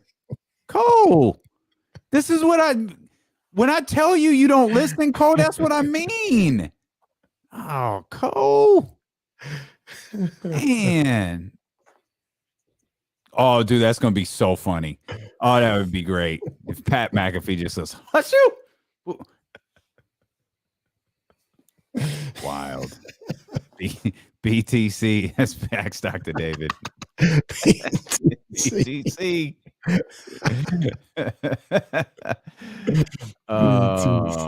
Ramsey, stop being a hater. Oh, my bad. Stop being a hater, Ramsey. Ramsey, big time hating. Hater in the house. What was Stone Cold? What was that? Stone Cold. Oh, that Stone Cold thing looks real. So I watched SmackDown for the first time in like a month and a half this Friday. And I don't know. I just be marking out for everything Roman does. But I mean, it was just perfect where he just gets in there and he goes, Hershey, Pennsylvania. Acknowledge me. And they just go crazy. They go nuts. And that's all he says. And he gives the mic to Paul Heyman. But it was just perfect. Acknowledge me. That's good stuff. All right. We will see y'all tomorrow. Appreciate you. Hit the thumbs up before you go. Hit the subscribe before you go, and we'll see you. We'll see you tomorrow at noon. Appreciate you. Okay.